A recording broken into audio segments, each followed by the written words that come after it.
across savage skies and through the fishes in the fields. The rumble of the engines and the trundle of the wheels. Through hell and horror trudging, yet our spirits never yield. Will they sing of these forsaken pawns of war? Hoist the flags, hold the lines, lessons ever lost to time. Now we sing for you, departed pawns of war. My bonny lays afar upon a lonely eider down, while I dream of rats and tar within my burrow in the ground. Infernal gaping scar of boiling mud and thundering sound. They won't sing of this forsaken pawn of war. Hoist the flags, hold the lines, lessons ever lost to time. Now we sing for you, departed pawns of war.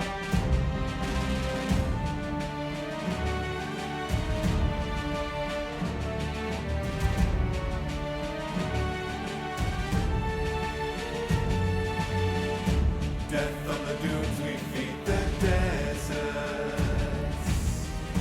Blood of the empires on the sand.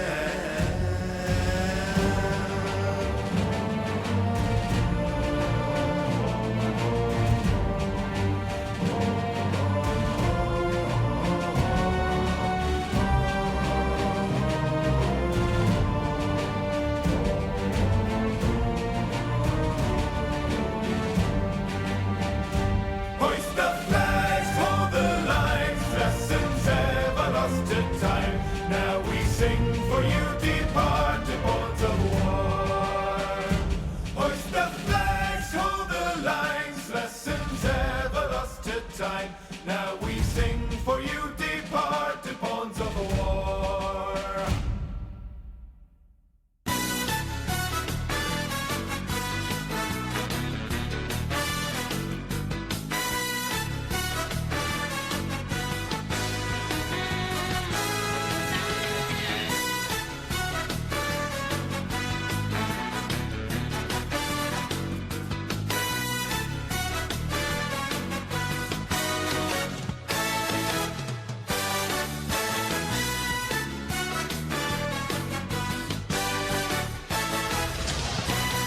Yeah, there was a bit of a transition, that wasn't it? I think I need continuity announcers to break it up next time. But welcome one and all to Quiz Night, and this is Wipeout, the first one that we're going to be doing, the first game we're going to be doing tonight. I have the boards written down here, at least the indexes of them, the IDs of them. I need to make certain that we play the right game now, don't I? I need to set up the game so that we will play the right ones. In the meantime, first of all, I need to. I have cue cards. It's a pad of paper. I'm not as swazzy as you are, Quizzy Dan. I don't have actual question cards. I need to invest in said cue cards at some point. Let me say hello to everyone first in chat. So, going all the way up to the top, we've got Deduceman and Cast 7th, who are here before the stream started. Also, Livio was also here before the stream started. Then Jack Wilfred and Toad Boy and Mon Ami, and Random Zombie Dogfish, hello Whiskers, and Connor, and Duplis Force, and there's a Whiskers for you. Oh, there you go. And Score Count, and Cetra, and Tyson Bain, welcome, and Tipster, thank you for the host. Oh, hi! Hello, Buzzbob. Also, oh, hi! Thank you for the subscription there, Clive. Unofficial score, 5/10. Unofficial score, 5/10. Doesn't quite understand 5.5 out of 10 for some reason. I understood that as a period rather than as a decimal point. But thank you very much for the 17-month resub, Clive. Greatly appreciated. Hello there, Keshi Head. Hello, Jack Wilfred and Puzzle Dan and Dr. Mummy. And hello, actually, to Tipster. And hello to the Quizzy Dan and the Puzzle Dan, the Dan versus Dan. And Cola and Kazvez and Connor. And ahoy ahoy, sea shanty time, absolutely. Certainly not what I expected to hear on the Epic station, but I guess it was quite an epic version, so why not? And Comet Fan, Which Wipeout theme is better, Tamarkin or Daniels? I always want to go Die Hard with Paul Daniels just because it's just that brassy and I love it. Love it so much. And Stormvision, hello there. And Drahuska, Dogfish, and anybody else I have not said hello to. Catnip Fields, there you go. Hello, Catnip. Should we get Bash a teleprompter? Yes, you should get me a teleprompter. 5/5 Yeah, that's definitely how that works. Hello, Joshua. Welcome as well. And Biz and Itogi. And I'm finally caught up with chat. So, yes, welcome. Welcome, one and all. I need to put in IDs, like I said I was going to do. So, the first game is going to have that ID, that ID, that ID, that ID, and that ID. Now, the thing that I've also just realised is I've not checked the authors of these if they've got their names correctly set in their profiles on my page. So I'm going to quickly do that because it could very easily break everything if that's not the case. I think the majority are. There's just one which is a new person that's been submitting some questions. I need to confirm that they've configured it right. Oh, they have. Okay, they have. That's good. We're all good there. We're all good.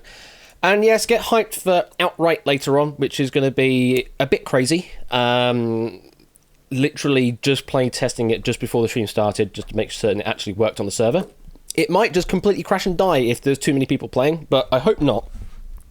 If it does crash and die, then we'll have to have some sort of limited number of people playing it on the first time, because the most I've had testing it at any given time was like 7 or 8 on Discord, and it could handle that okay, but I worry about many tens of players playing at the same time, because it's a very time-oriented game. So, yeah.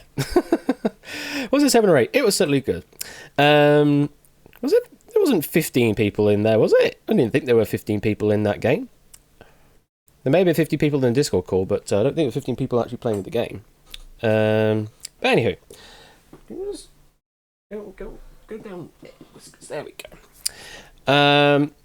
So yeah, that's going to be interesting. For this game, you can either public chat or whisper to the bot. Either or will work. You can submit your answers either in one message or multiple messages while the bidding phase is open. Those of you out there who don't know how Wipeout works, what you'll see is a answer board of 16 possible answers. 11 of them are correct. 5 of them are incorrect. 5 of them are what we call wipeouts. Why are they called wipeouts? Because they wipe out your score all the way down to 0 if you get it. Regardless of what score you get up to, if you hit a wipeout, you go all the way back down to 0. It's a very cruel game, but fortunes can change on the turn of a single answer. Thank you for the 100.0100 bits. Thank you for the 100.0 over 100 bits, although that would technically be 1 bit. Twitch, you can't math. Thank you for the 100 bits, Itogi.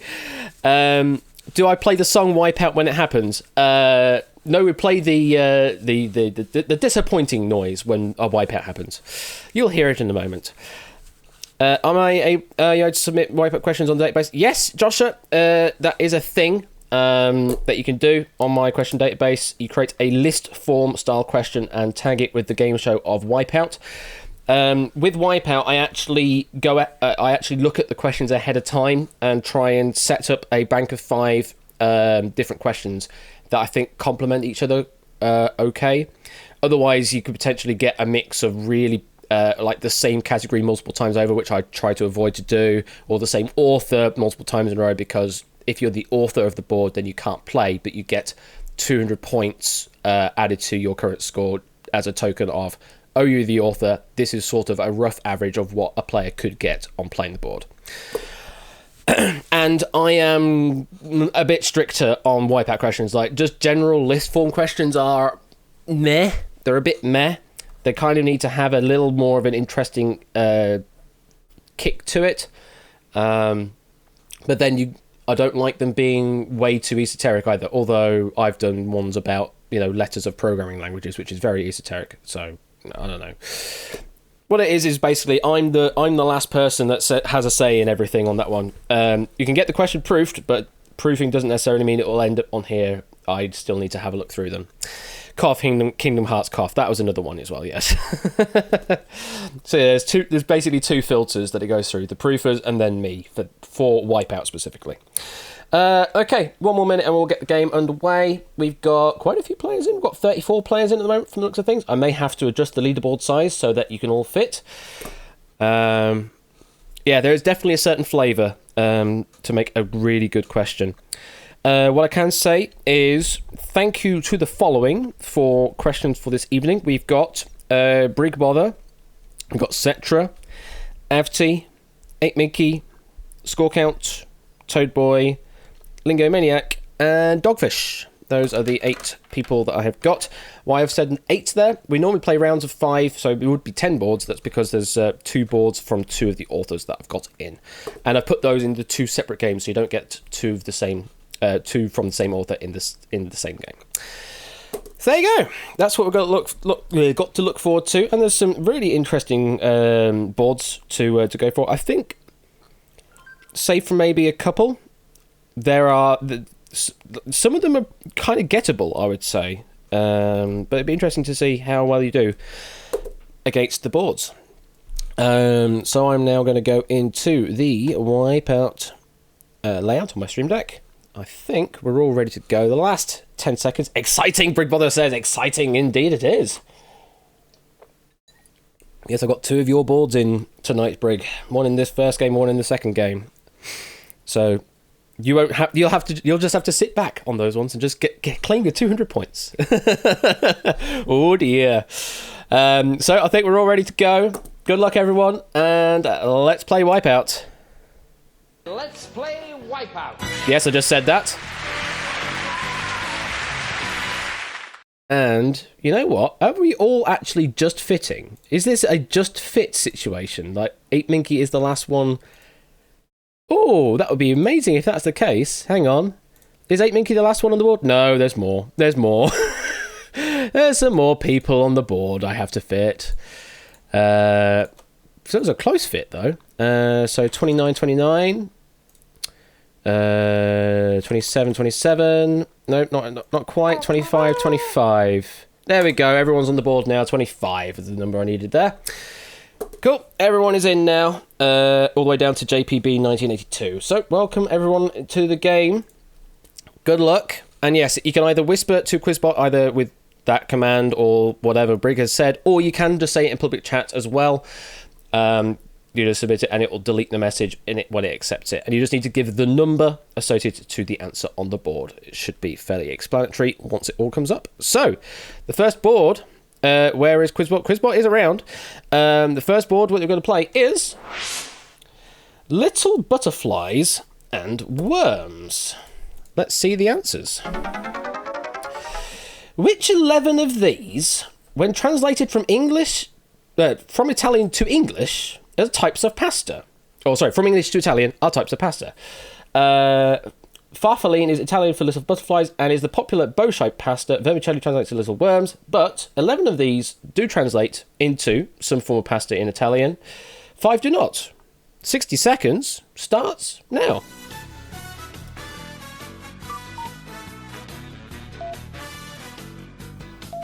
So, thank you, Brig, for this opening question. You can do it separated by spaces, by commas. I was about to say, Brig, that there was a board on the original show on one of the YouTube videos where he does types of pasta just in their Italian names. So I thought you probably had a similar idea and just sort of took that and spun it on its head. Because he was giving the translations as he was revealing the answers, I think. So we've got 20 seconds left. Duplis, tips to score count, and Coca-Cola, you still need to submit a bid. 10 seconds. Tips to score count, Coca-Cola. Coca-Cola, need to submit a bid. There you go. 5 seconds left. And that is time. Well, all 16 answers have been accounted for, so we'll have no more rounds of bidding on this board. And look at that. Effrontery with a full bid of 11. Itogi with a bid of 10. And then there's a sharp jump down to 7 for Connor and Deuceman. So 2 players think they're pretty confident with their answer guesses. Just to let you know, if you get any wipeout answer in your bid at any point, then regardless of if all the other answers are correct, your final score at the end of that bid will be a 0. Bit of a tough board, it is. So let's go through. I'm going to press the right button here, as in the one to pick an answer. Otherwise, we will move on to the next board, which is what happened before. So the first answer to reveal is lanterns. I'm also going into live ranking mode as well, which will shift things around in a moment. So lanterns is the first one to reveal. What does that translate to? Well, it's a pasta. It translates to lantern. Types of pasta is called lantern, so that's a straight answer for you there. Next one. Thimbles. 12 players going with thimbles. Does that translate to a pasta? It does. Ditali. Ditali is the type of pasta we were looking for there. Thimbles translates to ditali. Hello there, Rubik's. Welcome. We've just started the first game. Unfortunately, you missed out on joining the lobby, so you're going to have to sit out and wait until game number 2 starts. The next one to go for. Fat pigeons. Fat pigeons. I wonder what that would translate to in Italian. Not a pasta, though. Fat pigeons, grassa or grasso. But, yeah, they're not types of pasta, but that's what it would translate to in Italian. Not a pasta, I'm afraid. And that is the disappointing noise. And, Poker Joker, you've misunderstood the mechanics. Yeah, you can submit more than one answer, Poker Joker, if that's what you're getting at, because I think you only submitted one bid. Yeah, you only submitted one bid. Didn't know that one. Unfortunately, Storm Vision, Itogi, Applecast, and Deduceman falling foul there, and they will end with a wipeout score of 0. 9 right, 4 wrong left on the board. Next one to reveal is Priest Stranglers. What an interesting term that is. Priest Stranglers. Only 6 players going for this. Does that translate to pasta? It does. Strozza Preti. Strozza Preti apparently is the translation there, and that is a type of pasta. Very well played to those 6 getting that one. Tipster, you're now safe. You've got no more answers to give. You are going to sit on 60 points. No more answers to give. Next to reveal is corkscrews. A lot of players going with corkscrews. Let's see. Corkscrews, what does that translate to? It is a pasta. It translates to cavatappi. Cavatappi is what it translates to. Effrontery still up there. 7 to go, and there's still 7 right answers on the board, so still on track for the perfect bid. Next to reveal is Clouds. Oh, such a lovely name, that. Clouds. Does that translate to a pasta? It does. Nuvole or nuvole. That's what it translates to. Well played for getting that one. Now, Effrontery did not submit that as part of their bid of 11. They now have a bid of 7. There's only 6 possible correct answers left on the board to reveal, so I'm afraid at least one of those is going to be a wipeout for you, Effrontery, so we will be seeing you go all the way down to 0 at some point. Unlucky, but very good go at the full 11 bid. Next to reveal is seatbelts. Only 3 players going for this. Connor, Dr. Mummy, and Deduceman went with seatbelts. And unfortunately, no, does not translate to a pasta. Seatbelts, clunk, click every trip, long and flat, but not a pasta. Arrivederci, as Brig has said in the factoid information. 6 right, 3 wrong left on the board. The next to reveal is coxcomb. Coxcomb. Okay, what does that translate to? Translates to crest di galli, and it is a type of pasta. Well played, getting on that one. 5 right, 3 wrong left on the board. Anybody else safe? Yeah, Biz, you are now safe. You made your bid of 1, and you are safe, so you're going to be ending the round on 10. Storm Vision, unfortunately, you have no more bids to give. You're going to be sitting on 0 there. Next one to reveal is Barstool. You're a right barstool, you are, but is there a pasta? As indicated in the factoid information, these would be quite challenging to make in a pasta form, I'd expect. Unfortunately, barstool does not translate into a pasta in Italian, I'm afraid. Johuska, JPB, Itogi, Connor, and Dr. Mummy falling foul there, ending in a wipeout zone. How does bidding work? We'll describe that in a moment, Rubik's. 5 right, 2 wrong left on the board, and the next to reveal is badly cut. Much like my hair at the moment is certainly badly cut. Does it translate to a pasta? It does. Badly cut is maltagliati. Maltagliati, apparently. Effrontery still going up with that bid, but we do know at some point it's all going to go plummeting downhill. Clive currently in tied first position of potential safetiness with 100 points with milk-like substance. Next one to reveal is thumbnails. We've had thimbles earlier. Now, does thumbnails translate to a pasta? Oh, no. A lot of wipeouts there. No, not a pasta, and not something you want to find in your pasta either. Unfortunately, does not translate to a pasta. And there is Effrontery's at least singular wipeout. There may be multiple wipeouts in there, but certainly one of them. 4 right, 1 wrong left on the board to go. The next to reveal is Little Arrows. Little Arrows. That's so quaint, isn't it? Little Arrows. And just like that, Clive now enters into the wipeout zone. Does not translate to pasta, no. This is a 1968 hit by Leapy Lee. Woo, whoa, the pain. Woo, oh, the pain. Unfortunately, does not translate to pasta. And that's all of the wipeout answers we've revealed. So we now know that the remaining ones are all pastas. So let's go through them. Large shells, the majority going for. Does translate to conchiglione. If I translate, sort of trip over my consonants there. Little rings. Anellini. Radiators. Not many went with that, but that translates to radiatori. Radiatori. And the last one there, chef hats. Which is capelli da chef. Capelli da chef. And just like that, Brig, that was a stumper of a board apparently, because your author bonus of 200 actually takes you into the lead with very little effort. In joint second place is Toad Boy, Milk Like Substance, It's Joshua, and Ape Minky. And there are many players in the wipeout zone, but there's still 4 more balls to play. Anything can still happen.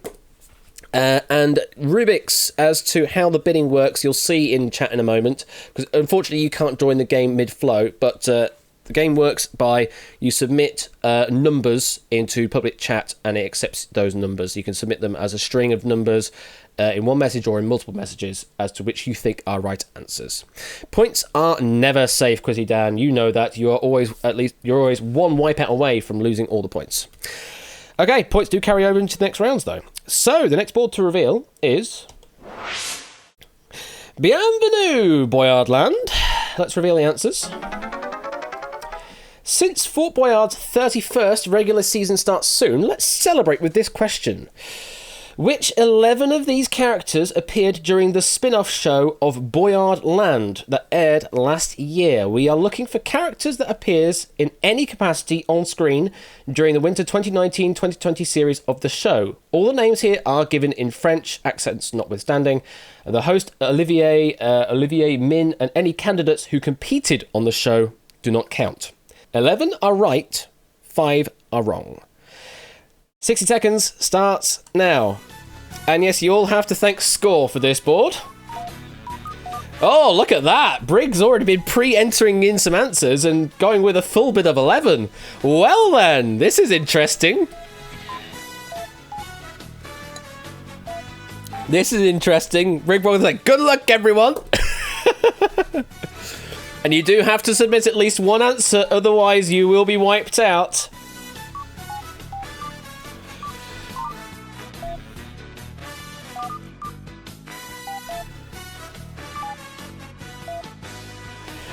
How is this Score's question not Briggs? Well, Score got to it first, apparently. Well, Brig, I have not seen any of Boyardland, and to be fair, I've not seen much of any of the French stuff of Fort Boyard anyway, so. This is still the first game, Tantasar. This is board 2 of game 1. That is time, and everyone is in with a bid at least, so. All 16 answers have been accounted for as well, so no more bidding after this. And 3 players, Brig, Connor and Deduceman, with a full bid of 11. Saigai Dave with a bid of 10. Very interesting to see how this will play out. Brig already on the top of the board and gone with a full bid. So if All 11 of Briggs' answers are right. That will take him to 880 points, which will be quite a lead. Right, let's start revealing some answers then. Le Big Boo. Le Big Boo. Was that a character of Boyardland? Oh, and straight off the bat, it's a wipeout. No. Big Boo is the replacement for Mr. Boo, but that's in Fort Boyard, not in Boyardland, I'm afraid. Next one. Passe moi le sucre. Moi le sucre. Passe moi le sucre. I guess that's how you pronounce it. I'm just going to butcher all the pronunciations today. And is a correct answer, yes. A dwarf woman with candy floss like hair. Oh, moelle sucre. We guess candy floss, I guess. There we go. Close enough. I'm going to butcher all the pronunciation here. Brig already one of the 11 correct. Next to reveal, Mega Gaff. No, that just sounds like a big gaff to me. Unfortunately, not in Boyardland, no. Temporary character from the parent show, though its actor Vincent Lagaffe did appear on one episode as a candidate, not as one of the characters. Unlucky there. Those with the answer, you're down into the wipeout zone. Still some more to reveal, though. Next one is Willy Ravelli. A lot of players going for this one. 14 players going for Willy Ravelli. Chef Willy from the parent show, who got sick of not being a leader and commandeers the park that its old owner left. Wow, I'm tripping over all of my pronunciation today. Wow. It is a right answer, though. Brig still on target, though, for the full bid. Next to reveal is La Grande Rouge. What, the Big Red? I think that's what that translates to, isn't it? The Big Red? Unfortunately, no, not a character in Boyardland. Just Squawka adding flair to Rouge, which was a significant character in the parent show of Fort Boyard. Whew, still 9 right answers left to reveal and only 2 wipeouts left on the board, so still a lot to go. Quizzy Dan, you are safe. I've just noticed now you are on a 0 bid now, so you are safe sitting there with 110 points, which is actually a good place to be, I would say. No more bids to give there. Next to reveal is Passe Nulle Part. Passe Nulle Part. It's not necessarily being about a wimp, Quizzy Dan. It's knowing when to stop and when to just basically gamble that all your competitors are all going to wipe out at some point. But Passe Nulle Part, yes, is a giant, one of the challenge setters of Boyardland. Next one. Le Narcisse. What, the narcissist? I'm guessing that's what that stands for. Le Narcisse. Uh-oh. Down's the wipeout. No, a pastiche of one of the contestants on the parent show portrayed by himself, but not in Boyardland, I'm afraid. Certainly on this board, a 1 bid is certainly a strategy to follow. Okay, still, there's only 1 wipeout answer left on the board to reveal and 8 correct. The next one to reveal is Pass. Well, there's a lot of passes on the board here, but this is a double pass, apparently. Does exist, though, is a contortionist, one of the challenge setters of Boyardland. Pass. 7 right, 1 wrong left. The next to reveal is Père Fora or Pere Fora. I'm not entirely certain of the accenting on that. Are they on Boyardland? Indeed. Where are you? The antagonist of the parent show. He never appears in person during Land, but it is his park and appears in a few flashback scenes and some tapes explaining how the rides work. So yes, does actually exist as a character in these. Double pass is number 8. Oh, indeed, double pass is number 8. You're right. Well, I just saw pass and said, well, it's a double pass, but okay, double pass is a different one. We'll keep going. Going to Passe Muraille. Passe Muraille. Oh my god, and that's the last wipeout already. A character from the parent show, though, his actor does play one of the correct answers on this board. So, we now know that all the remaining answers are all correct, and Brig, you're still in. So, we do know that then. Passivit is a dwarf man of one of the drivers escorting the teams. Passe Lasconde is, where are you, Passe Lasconde? You're probably at the top. There you are, a rather overly made up woman, one of the 2 drivers around the park. La Féronie is a fairy who lives on and around the waters of the park. Monsieur Moustache is a strong man with a rather impressive moustache, hence the name, I guess. The actual double pass is technically 2 characters conjoined twins. They're channel setters. And finally, Madame Barb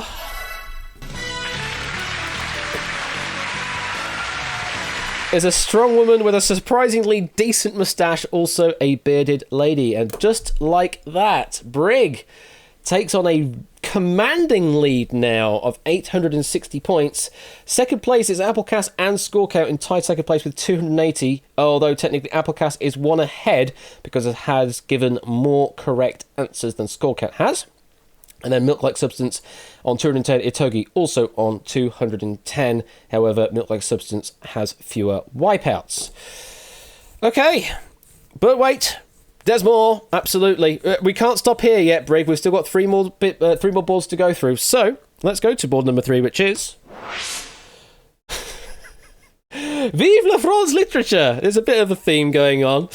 Vive la France Literature. Answers. Who of these are French Nobel laureates in literature? The first Nobel Prize in Literature was awarded by Swedish Academy in 1901 to Sully Prudhomme. 11 of these are French Nobel laureates in literature. 5 are not. Yeah, more France. Sorry. 60 seconds starts now. So yeah, normally I say I like to do a nice mix, but given there are a lot of language ones, I'm like, okay, we'll just chuck all the language in one go. I mean, why not, Chrissy Dan? Why not? I mean, this is at least a different domain. This is about literature, but still, yes, there is some French in there.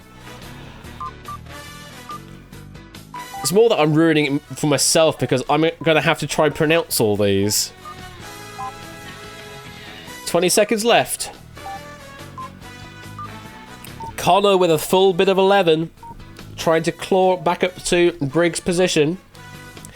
Let's see what Briggs got. Briggs got a bit of 3. Less than 10 seconds. And everyone has a bit in. And that is time. And all the answers are accounted for, so no more bidding after this. And Connor went with a full bid of 11.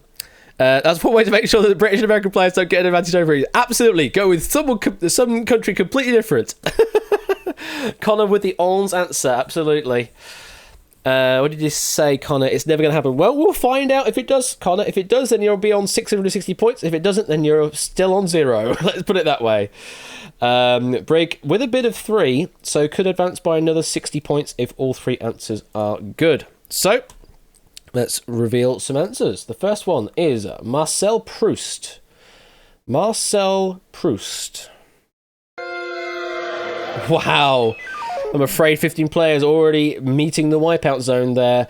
Proust is the author of In Search of Lost Time, lived between 1871 and 1922, but without a Nobel Prize, maybe because he published his famous novel in 7 parts between 1913 and 1927, so not a Nobel laureate winner. Goodness me, 15 players already taking their journey to the wipeout zone. The next one to reveal is Jean-Paul Sartre. That is a correct answer. I don't have any further information on the correct answers, only the wrong answers. Brig with a bid of 2 left. Milk Like Substance, you are safe. Your bid is now complete. You are now safe. You're going to sit there on 220 points. Next to reveal, Frédéric Mistral is a correct answer. Anybody else safe yet? No, not yet. Connor, you're on track, though. You still got 9 correct answers on the board and 9 in your bid to go. Where the heck is Royal Flush? It's always false. We're subjecting ourselves to this mental torture. Next one is Imre Ketesh. Oh, there we go. That's a wipeout. Unfortunately, Connor, you're going to fail there, and all the way down to the wipeout zone you go. Imre Ketesh won Nobel Prize in 2002, but is a Hungarian writer of faithlessness who lived a lot in Germany, not French. Next to reveal is Henri Bergson. Henri Bergson is a correct answer. The next one is Roman Roland. Roman Roland is a correct answer. Nicely done. Anybody else safe yet? No, not yet. No one else on a 0 bid remaining. Let's keep going then. Ivan Bunin or Ivan Bunin is a correct answer. Yes, indeed. French Nobel laureate. Next one is Sully Prudhomme. Sully Prudhomme is a correct answer. Tipster with a bid of 1 left. Applecast with a bid of 1 left. Scorecard with a bid of 2 left to go. What's the highest bid that's still in play and not met the wipeout zone fate yet? It's Clive down there with a bid of 5 remaining. Next reveal then is Victor Hugo. Well, I think this is a really well-known name, Victor Hugo. Was he French?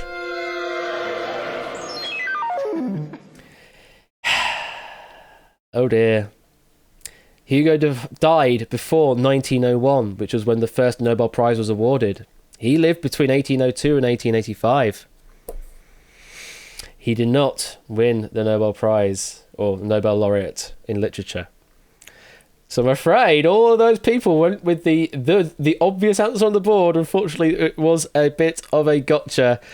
And just like that, like I say, fate can just turn on the reveal of a wipeout answer, Brig all the way down to 0. So Tipster and Applecast now in the lead with 310 points. But they can still wipe out as well. Next reveal is Roger Martin Dugard. Roger Martin Dugard is a correct answer. Next to reveal, Anatole France. Just surname France. Okay. It's French though. Does count. And Tipster, you are now safe. No more to give. You are going to sit on 370. Applecast, you still have a bit of 1. Joshua, still a bit of 1. Samster, you still got a bit of 2.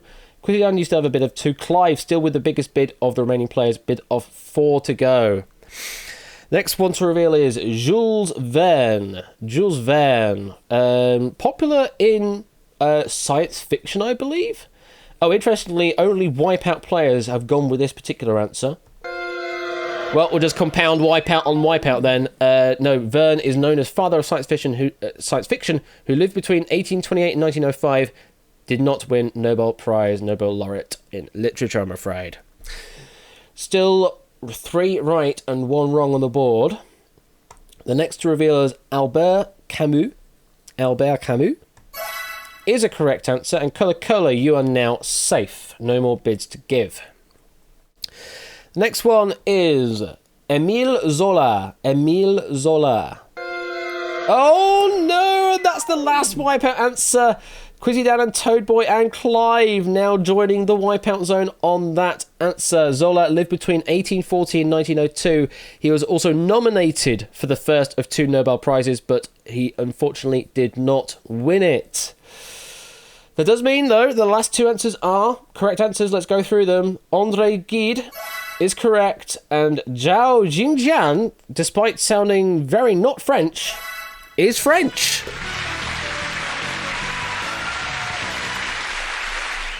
And just like that, look at that, only 8 players out of the wipeout zone at the end of board number 3. So let's go through those 8 then. Tipster in pole position with 370, Applecast second place 340, Samster third place 300, Joshua in fourth place 280, Milk Like Substance in fifth place 220, Dupless in sixth place 150, Colour in seventh place 140, and Car the seventh in eighth place on 120 points. But anything can still happen. We still have 2 more boards to play. Anything can still happen. Let's see. Can we go for an English question maybe? Let's find out. Next board is... It's kind of English, I guess. What are we doing? Which 11 of these games are activities that are playable in Wii Sports Resort? Wii Sports Resort. 11 of these are games that you could play in Wii Sports Resort. 5 are not. Your 60 seconds starts now.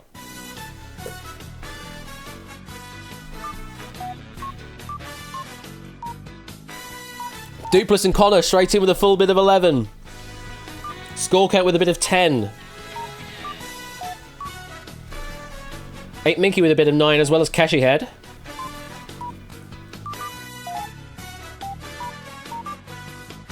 Very interesting bidding going on.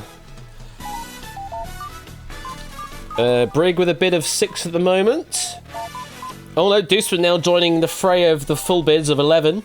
Car 7th now joining the bids of 9. Josh are up to a bid of 10. Josh are now also joining the fray of the 11. 15 seconds left. Still need bids from Milk Like Substance and Jack Wilfred, please. Otherwise, Milk Like, you will get wiped out. 5 seconds, Milk Like, you need to submit a bid. Milk Like! Oh no! Milk Like Substance! You did not submit a bid in time. Unfortunately, that does mean we have to wipe you out. And just like that, was in top 8 position and then suddenly back down to 0 for not submitting an answer. Let's go to the live rankings there. I mean, it does put you in 9th place at the moment, Milk Like, but you are now going to be on a 0 score. So we'll see how well everyone else does around you. I don't have any factoids on this one. It's just straight up if they're in or out. So we'll be very quickly through this board revealing the answers. And I believe all 16 answers were given. So this will be the only phase of bidding. So first to reveal is golf. A lot of players going through this one. Golf. It also features in the original Wii Sports as well as Wii Sports Resort. Next one, Frisbee.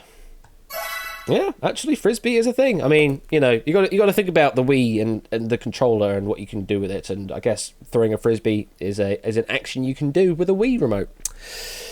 Next to reveal is bowling. Again, also featured in Wii Sports, the original, also features in Wii Sports Resort. This is Wii Sports Resort we're talking about, Quizzy, where there's more sports available. But it does, I think, all of the sports in the original Wii Sports are in Wii Sports Resort. I'm not entirely certain, though. But I think certainly the majority of them do. I can't say for certain if all of them do. They aren't. Okay, fair enough. So there is a caveat in there. Next to reveal is air sports. That's in there, yes. Next one is fencing. I can understand where you could get fencing with a Wii Sports remote, but unfortunately does not feature in Wii Sports Resort, I'm afraid. So 10 players finding the wipeout zone. Next one, boxing. Oh no, boxing doesn't feature in Wii Sports Resort either. Unlucky there. That does feature in Wii Sports in a capacity, but unfortunately does not feature in Resort. So 13 players there finding their way to the wipeout zone. So that's one of the exclusions. I mean, it does say in the question text which 11 of these games are activities playable in Wii Sports Resort, and that should have been published to the text chat. So read the question. Next reveal. Canoeing is correct. Canoeing is a correct answer. Next one. Cycling. Cycling? What? Why would cycling be in Wii Sports Resort? No, it is in there. Wii Sports Resort does have cycling in it. Comment fan, you are now safe. No more bids to give. You are the only safe player with a positive, with a non-zero score at the moment. It's a pacing minigame. Oh, okay, fair enough. To appease the mobs. Docking out your points next quiz. Okay. I guess what we'll just have to do then is we're just going to have to fragment, and we'll exist as a different team next week, Toad Boy. Next reveal. Table tennis. Yeah, table tennis features. Next one. Power cruising. That doesn't sound like a sport. Power cruising? It is a correct answer, though. Does exist in Wii Sports Resort. Power cruising, apparently. 10 players getting that one right. Anybody else safe in the not zeros? Not yet, actually. Still more bids to give. Anyone overbid? Oh, Applecast, I've just seen you have got an overbid going on at the moment, so you will be finding a way to the wipeout zone at some point. The next one is wakeboarding to reveal. Is a correct answer. Next one, air hockey. Only Applecast and their frontery went with air hockey. And unfortunately, that does not feature in Wii Sports Resort, so you will find your way to the wipeout zone with that answer. 2 right and 2 wrong left on the board. Look how tight it is up at the top of the board at the moment here. Samster only ahead by 10 points. The next one to reveal is swordplay. Ah, you see, fencing was in there earlier. So I guess it was a toss-up between fencing and swordplay, potentially. Swordplay is the one that does exist in Wii Sports Resort, though. And just like that, Brig, Bother and Lupine 1 are now safe on their bids of with total points of 210. Everyone else with a non-zero score still has one answer to give. So let's keep going. Sokar is the next one to reveal. Sokar. Only Random Zombie and Biz going with this one. Is this a wipeout or is this the last correct answer? It is a wipeout, I'm afraid. Random Zombie and Biz, you will end up in the wipeout zone. Only 11 players now remain outside of the wipeout zone. So it's between rowing and basketball. One is in and one is out. The next one to reveal is rowing, and only players in the wipeout zone have gone with this answer. JPB, Drahuska and Connor went with this particular answer. Is it the final correct answer? No, it is the final wipeout answer. That does mean then that basketball is a sport. And that is the end of the board. So, at the end of board number 4, we're already one board away from the end of the game. Samster now in the lead with 850 points. Tipster only 30 points behind. That's only the first 2 correct answers of a bid away on 820. Duplis only 10 points behind Tipster on 810. Cola Cola is not that far off with 690. And then Deuceman 660. Scorecount 550, as well as Saigai Dave 550. Buzzer Bob now on 450. Brig Bother now clawing back up 210 with Lupine. Toad Boy on 200 and Comet Fan on 30. But it can still all change on this final board. Wipeouts are still a thing. All these people up here with nearly 1,000 points could easily find themselves back in the wipeout zone. The last board of this game then is OMG WTF but BBQ USA answers. In a similar style to FDR and JFK, identify the sets of 3 birth initials of people who served as US president at any time, critical thing, during the 20th century. We are looking for the 3 initials, first name, middle name, and last name of the names given at birth for any person who is recognised as a serving US president for any period of time between January the 1st, 1901 to December the 30th, 2000. 11 of these are right, 5 are not. Your 60 seconds starts now. And 8 claims guaranteed points, so we'll end the game on 200.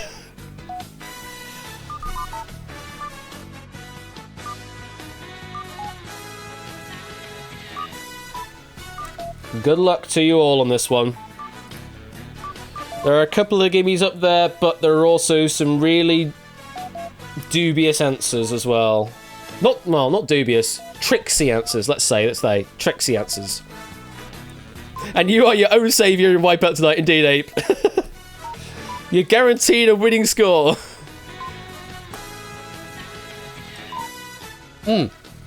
Sorry, yes. Potential rank mode. You're right, I should be putting it in that mode. So this is your potential final score if all your bid is in. At the moment, Duplis, potentially leader. 5 seconds left. I completely forgot to put it into potential ranking mode. And that is time. So, these are the scores that you will get if your full bids are correct. All 16 answers were picked from the board, so no more bidding was required. So, if Duplis gets all 5, then Duplis takes the win. If not, then Samster could potentially take the win with 860. If not Samster, then Tipster could take the win with 850. And that's how it works.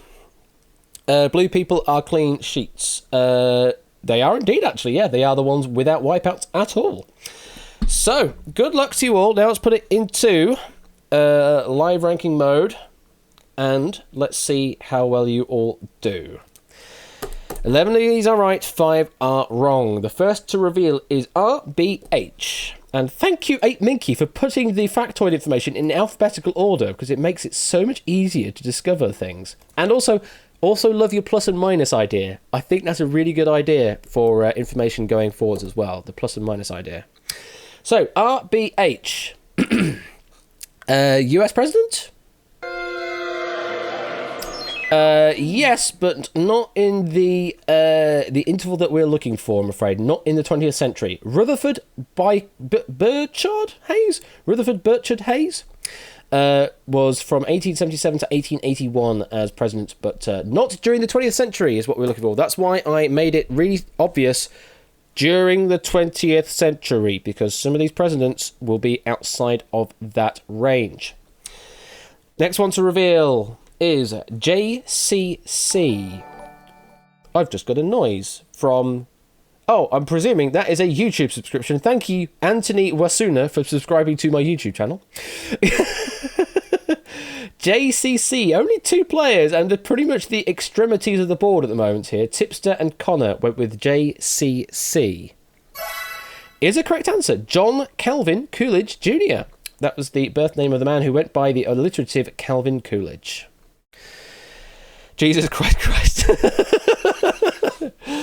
Next to reveal is WGH. 10 players going with WGH. Is a correct answer Warren Gamaliel Harding. Also, thank you to Do Straighten for subscribing to my YouTube channel. Warren Gamaliel Harding, 1921 to 1923, unfortunately died of a heart attack and was succeeded by Calvin Coolidge, who was just revealed. Luckily, I don't have to worry about not holding back on that information there, 8 Minky. It just happened to be in that order it got revealed. Tipster is now locked in at 850 points, which is a good point to be at. Very good point to be at. Samster currently tied on that, but has one additional answer to give. Next one to reveal is HST. HST. Harry S. Truman, 1945 to 1953, succeeded to the presidency after the death of FDR, and his initial S stood for nothing. Harry S. Truman, the S stood for nothing. Samson, you still have 1 bid to give. Dupless, you have 4 to give. Anybody else now no more to give, apart from yourself, Ape? Nope, no others yet. So, the next one is LBJ. LBJ is the next one to reveal. Quite a few players. 26 going with LBJ. As Kashi has said, yes, Lyndon B. Johnson. Lyndon Baines Johnson. Presidency in 1963 to 1969. Samster, you are now locked in safe on 860, so you are ahead of Tipster by 10 points. It's only Dupless now that can topple you from this point onwards. So Dupless, if the 3 remaining bids are correct, will take pole position. If not, then Samster takes the win. Next to reveal is DDE. DDE. Not the game, DDR. DDE. David Dwight Eisenhower. Dwight D. Eisenhower. Presidency during 53 to 61.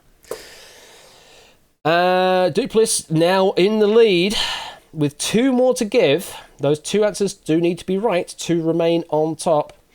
Deuceman and Saigai Dave now safe, no more bids to give, will sit on their respective scores.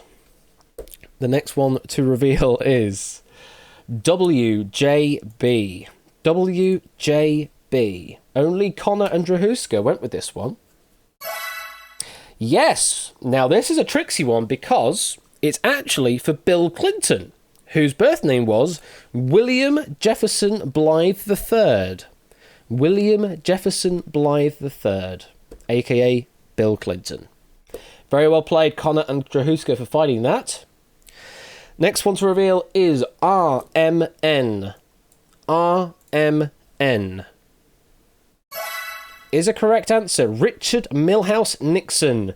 Presidency during 69 to 74. The character Milhouse on The Simpsons is named for him, and his middle name is Mussolini. Cool.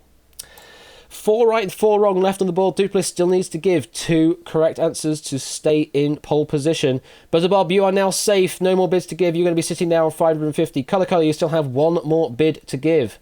Connor, I have just seen that you currently have an overbid of 2 going on at the moment. You currently have 6 left to give. There's only 4 right answers left, so you will be finding your way to the wipeout zone at some point. Yeah, 2 wipeouts are coming indeed. Next to reveal is CAA. Only 5 players going with this one. CAA. Was a president, but not during the 20th century. Chester Alan Arthur. That was 19th century, 1881 to 1885. So, was a president, unfortunately not in the 20th century domain we were looking for. I mean, you can claim bonus points if you want, but you got a wipeout, so it'll still a wipeout to 0. Next one to reveal is Joss. Drewska and Connor. Thank you for going with this one. Went with Joss. It's the only joke answer on the board there. There has been no US president with a last name beginning with the letter S. Actually, very interesting factoid there. No US president with an ending surname of S. And 8 Mickey also says, Joss is love, Joss is life. 4 right, 2 wrong left on the board. And the next one to reveal is JEC. Dupless needs to get this right to keep going with the bid to hold on to first position. Jesus E. Christ. JEC, were they a president? Yes, James Earl Carter Jr., 77 to 81, also called Jimmy Carter. 3 right, 2 wrong left on the board. The next one to reveal is MVP. MVP.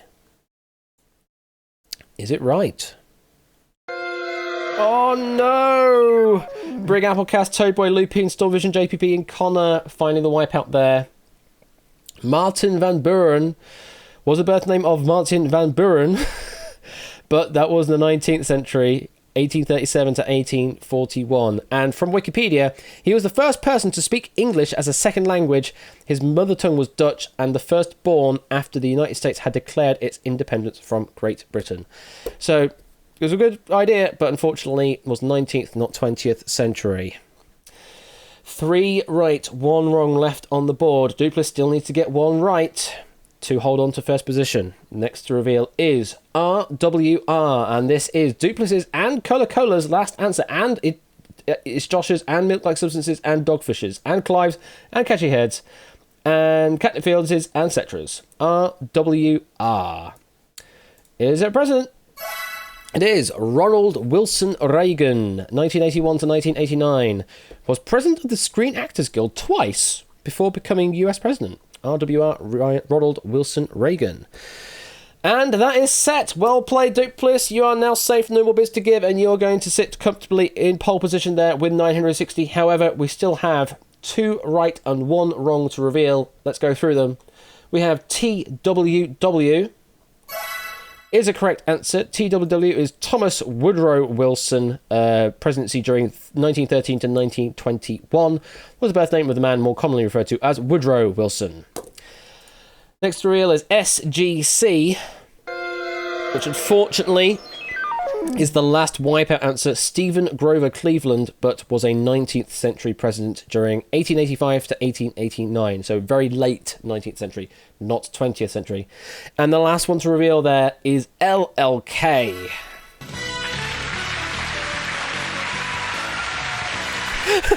Little Alec Corn! No, Leslie Lynch King Jr. is LLK during presidency during 74 to 77. For the sake of clarity, the initials GRF were not to appear on the board because Leslie Lynch King Jr. is actually the best name of Gerald Rudolph Ford Jr.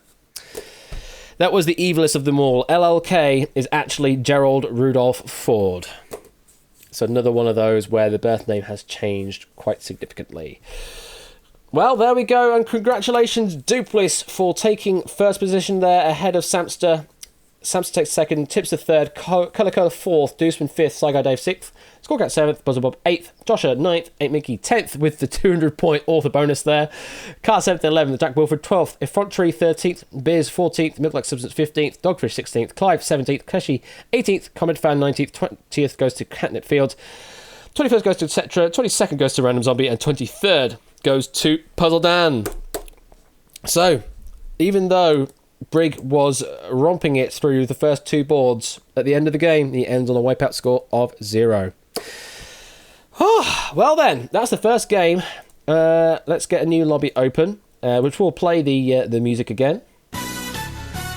And the lobby code this time is BITG if you'd like to play.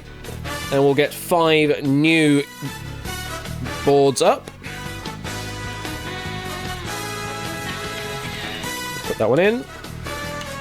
That one. That one. That one. And that one.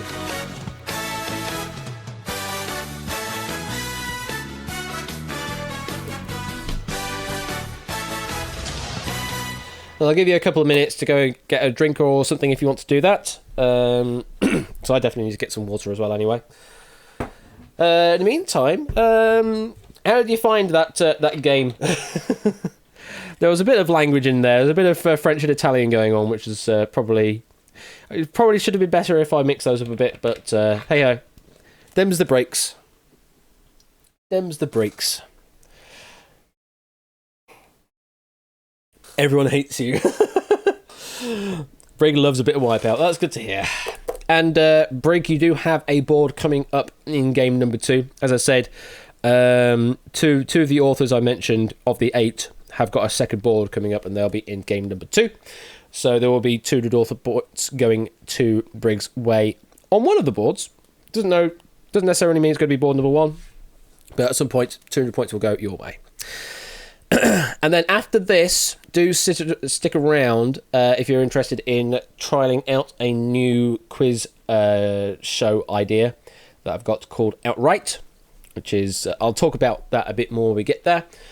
But it's a very interesting idea, and I want to see how it works with more people, basically. Quiz experience. It's definitely a quiz experience, indeed. And we'll find out how well it plays with quite a few players playing at the same time. I mean, the server could completely crash because I don't know. I don't know how well it'll handle it, but I hope it'll handle it. But definitely worth sticking around for, because it's interesting. And when I play tested round 4 for the first time a couple of hours ago, oh my god, is it frenetic! Oh my god, is round 4 frenetic!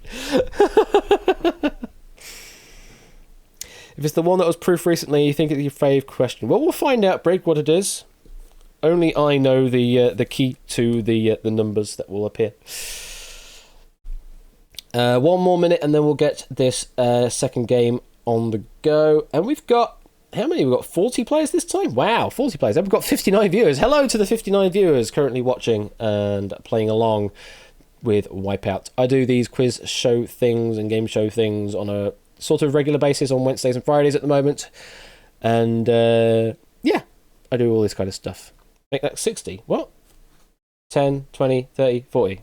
Oh, 60 viewers. Yes, I'm going to say. 60 players I'd be rather worried by, but no, 60 viewers. Okay. Oh. Ooh. Okay. Last 15 seconds if you want to get yourself in the game. This is your last chance to get into the lobby. You won't be able to join when the game starts. So if you want to join in, enter in the room code of BITG, and we'll be on our way. 10, 9, 8, 7, 6, 5, 4, 3, 2, 1, and let's play Wipeout. Let's play Wipeout. Yeah, I just said that. And now I need to do my fix, so just give me a moment while I do my leaderboard fix so I can fit you all in. Probably 20 is necessary. Oh no, we can go a bit bigger than that. 23. Nope, that's too big. 22 then. There we go. You're all fit with a 22 size. There we are. Look at all you players there. Let's play Wipeout indeed. So if you are all ready, here is board number 1, which is Island Paradise can put a spell on you. Island Paradise can put a spell on you. Answers are Which of these letters are part of the modern Hawaiian alphabet? Now, some of these may have existed in an older Hawaiian alphabet, but we are looking specifically for the modern Hawaiian alphabet. 11 of these letters are present, 5 are not. 60 seconds starts now. Storm Vision already with a bit of 6. Clive with a bit of 9. Where is RSTL when you need it?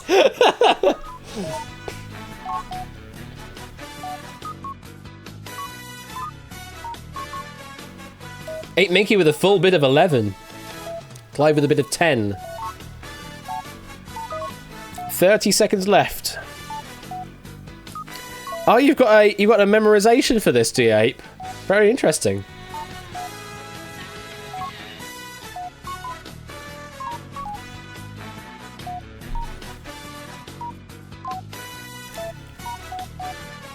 We've got 10 seconds left to get your bids in. Connor Deduceman, Rubik's, you need to submit an answer. 5. Connor Rubik's, you need to submit an answer. I mean, not that it matters at this point in the game because you're already on 0, but Connor, unfortunately, you did not submit anything in time, so I do have to give you a wipeout count just for admin purposes. And that puts you in 240th place.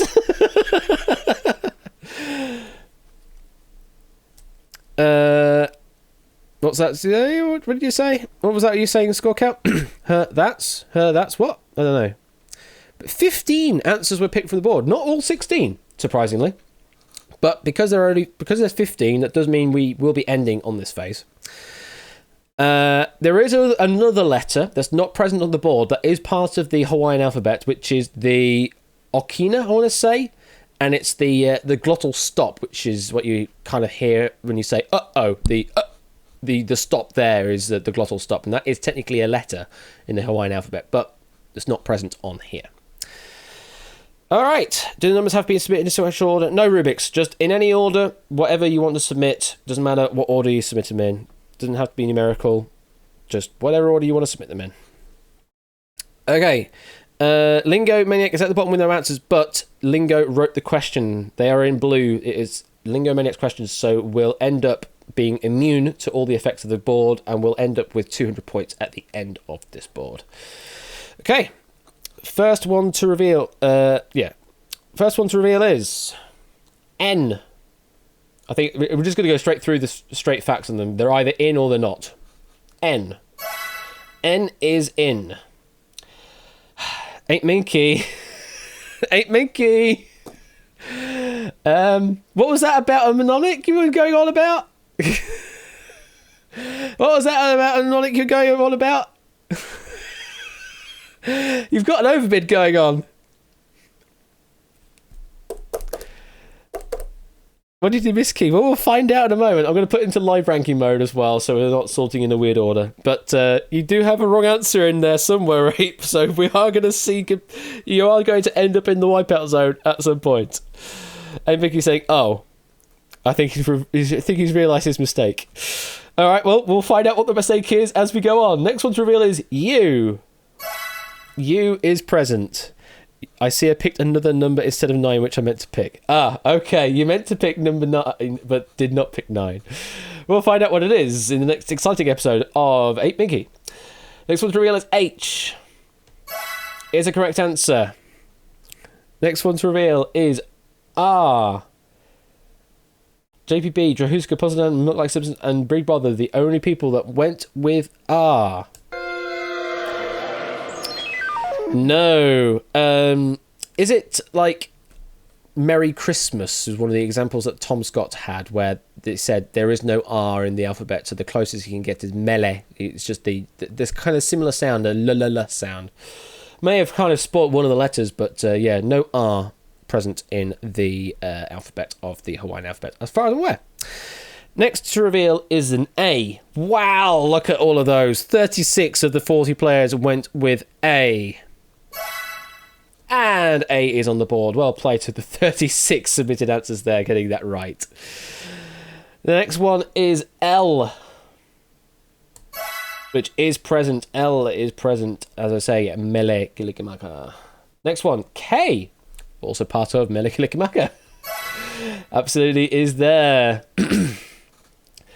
Next one to reveal is W. That's also there as well. 4 right and 4 wrong left to reveal. And we've got a nice weird division going on the board at the moment as well. And Catnip missed K from ukulele as well, indeed. Next one to reveal is an M. M for mother. Is present, as I was saying, as part of Mele Kalikimaka. The next one is an E. Yes, also from Mele Kalikimaka.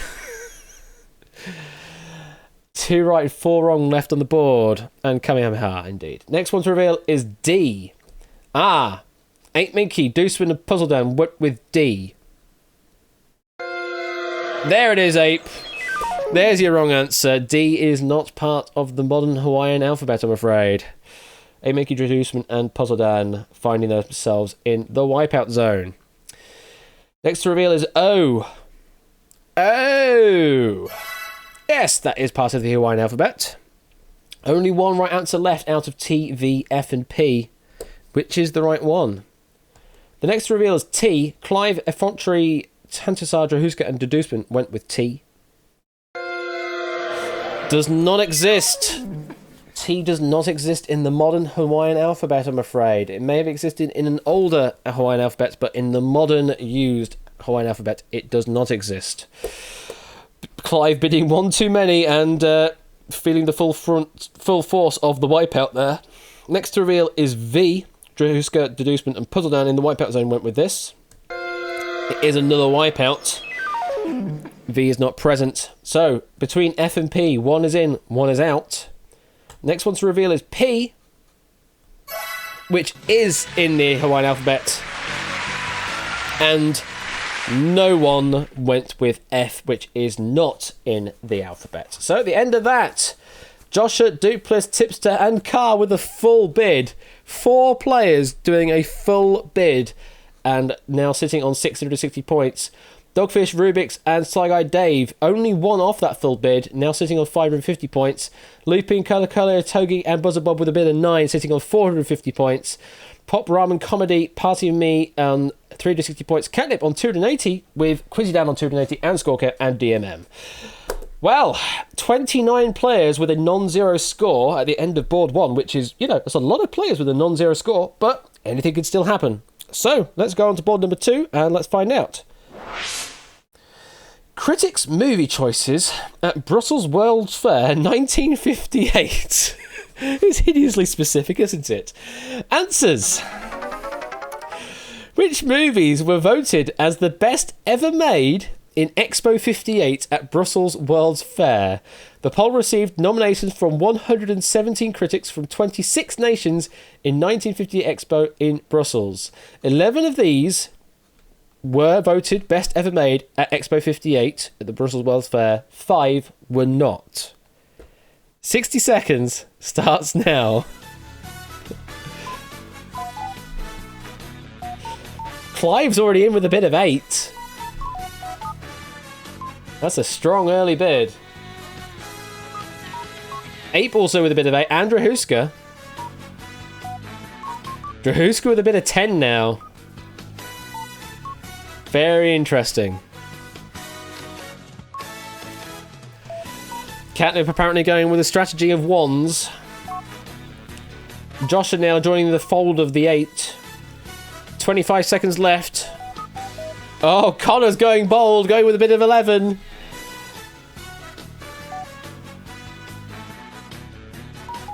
$15 seconds left.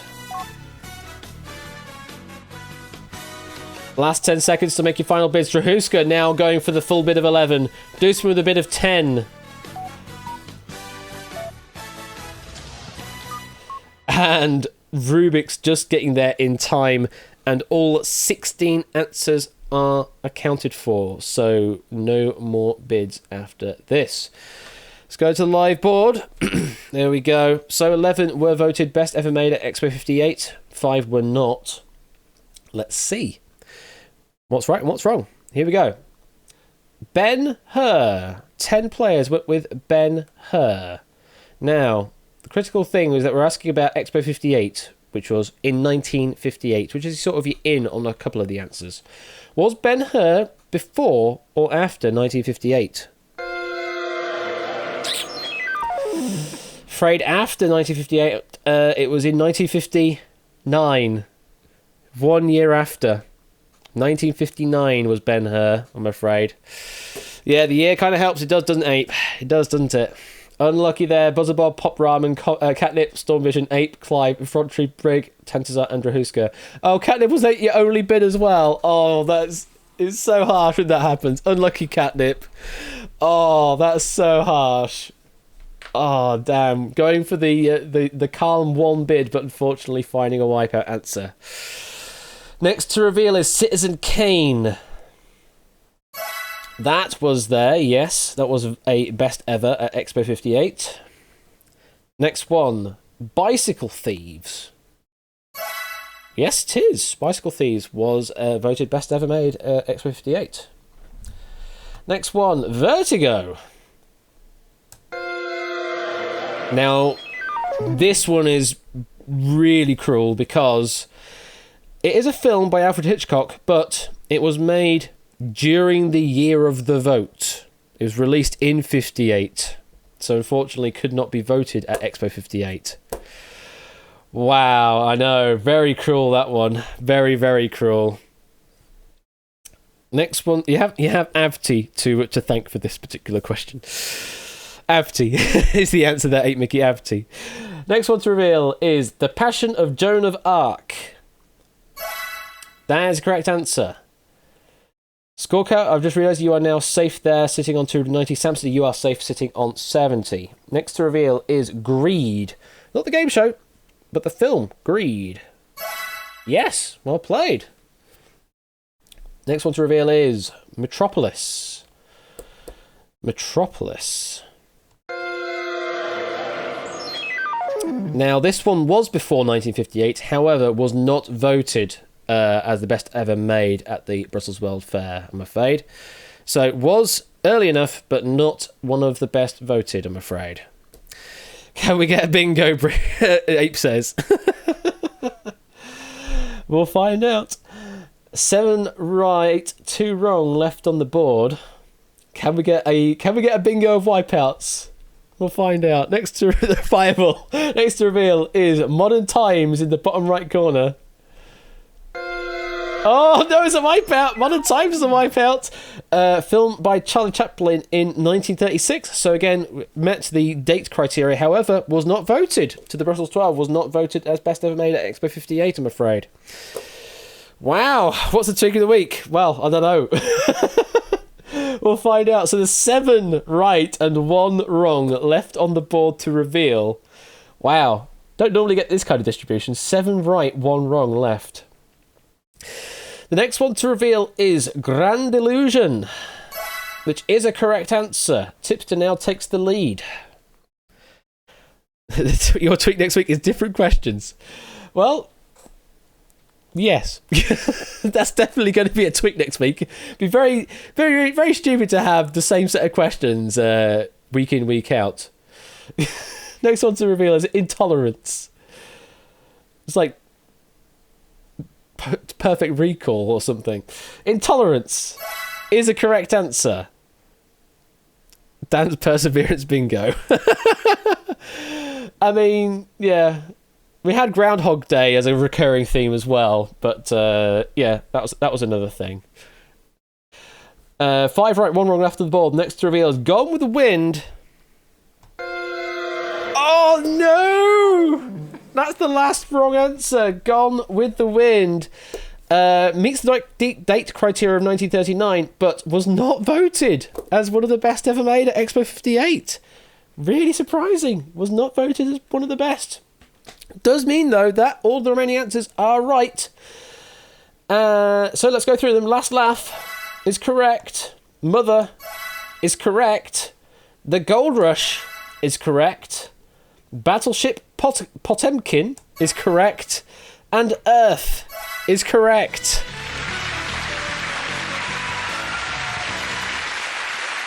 And there we go. Look at that. Joshua and Tipster now in tied first place on 1,110 points. In third place is Rubik's on 910. Fourth place, Dupless with 760. Fifth place, Sci Guy Dave 650. Sixth place, Color 600. Seventh place, Dogfish with 560. Seventh place, Dogfish with sixth Cola 600, seventh Dogfish 560, eighth Looping One 460, ninth Scorecount 290, 10th Samster 70, and 11th Milk Like Substance on 60. But anything can still happen, as I always keep saying. 3 more boards to play through. Next one to reveal is a new pecking order. A new pecking order.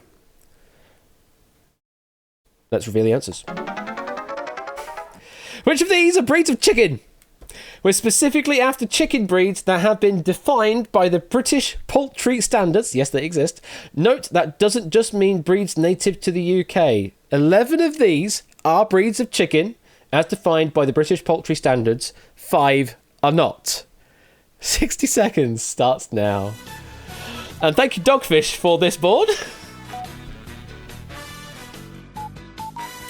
Dogfish will get a guaranteed 200 points at the end of this. Storm Vision and Brick Brother are on a bit of 8.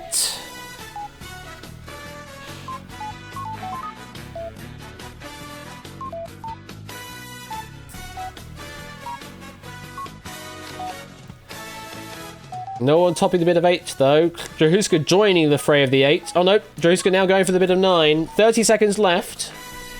Puzzle down up to a bit of 7.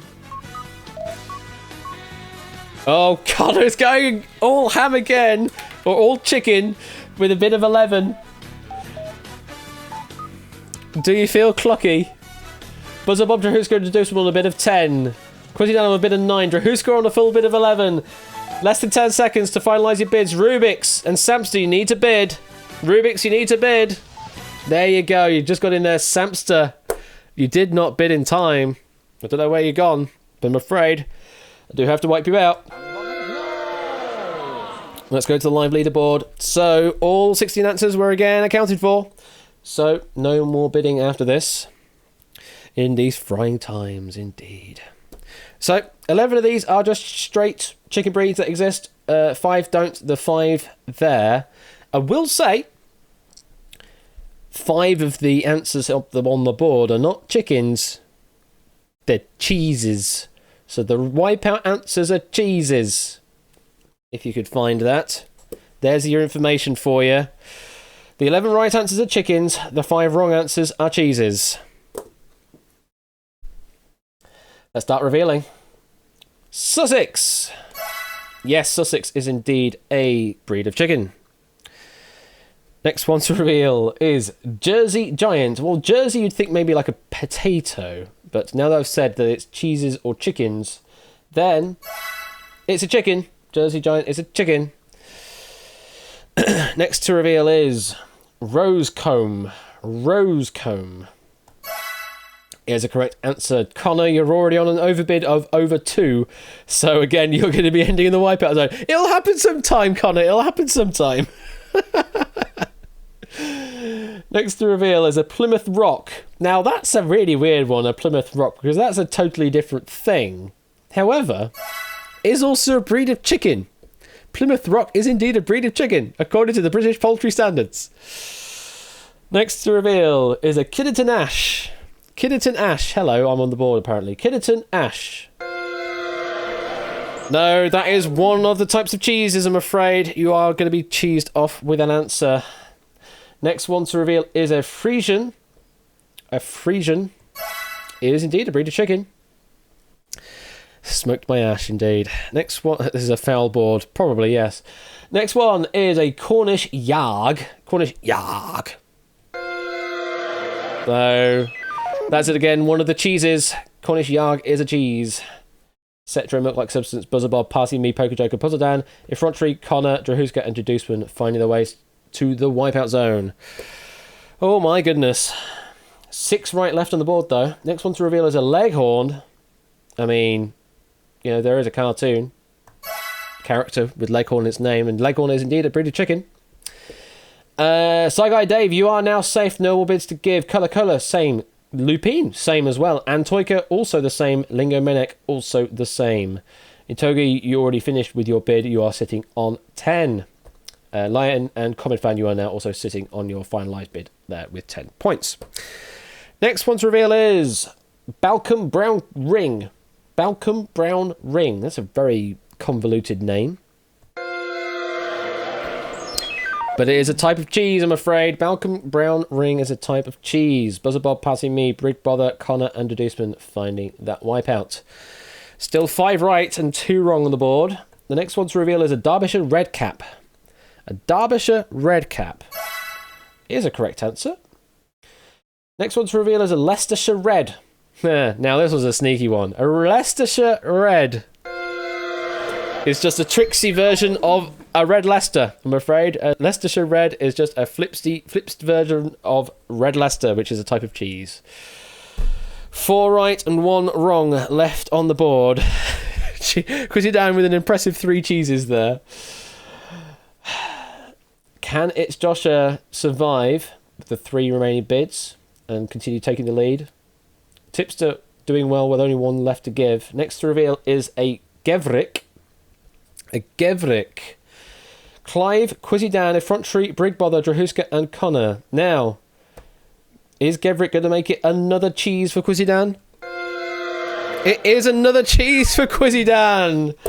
Gevrick is a type of cheese, I'm afraid. That does mean that the 4 remaining answers on the board are chickens. Let's go through them. The Scots Dumpy is a chicken.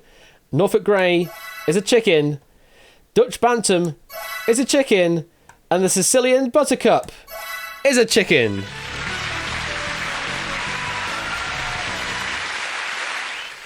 Four cheese pizza, 8 Mickey Sega chat there, yes. Well, look at that. It's Joshua now takes the lead with 1,320 points. Tipster in second place with 1,140. Duplis, third place, 820. Saigai, fourth with 800. Then we go to Dogfish, 760. Colour, 700. Lupine, 490. Scorecat, 320. Car, 7210. Pup Ramen Comedy, 100. And Toika, 30. Catnip, 30. Lingo Menek, 30. Itogi, 10. Line TK, 10. Comet Fan, 10. And JPB, 10. 17 players with a non-zero score. 2 more boards to play. Anything can still happen. It's Joshua now going to have to fight off all of the remaining players to keep a hold of that pole position. Board number 4. Let's just see what this one is. Ah! Brig, you'll like this one. What's the big IKEA? Answers. Which of these are styles of products sold at IKEA? Now, you'll notice we don't have any of the additional diacritics, so we've just made them simple English versions of the original names. So if you're looking for diacritics, don't look for them. They're not going to be here, so presume that they should be there if you're looking for them. Swedish furniture store IKEA doesn't have catalog numbers, but its founder Ingvar Kamprad struggled with dyslexia and had trouble remembering the item numbers from autocodes, so he got around this by naming everything after Swedish things. 11 of these are actual IKEA products. 5 of them he's completely made up. 60 seconds starts now.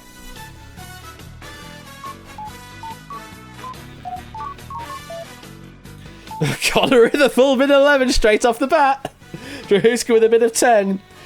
Now with a bit of 11. It's got to happen at some point, Connor. It's got to happen at some point. Someday.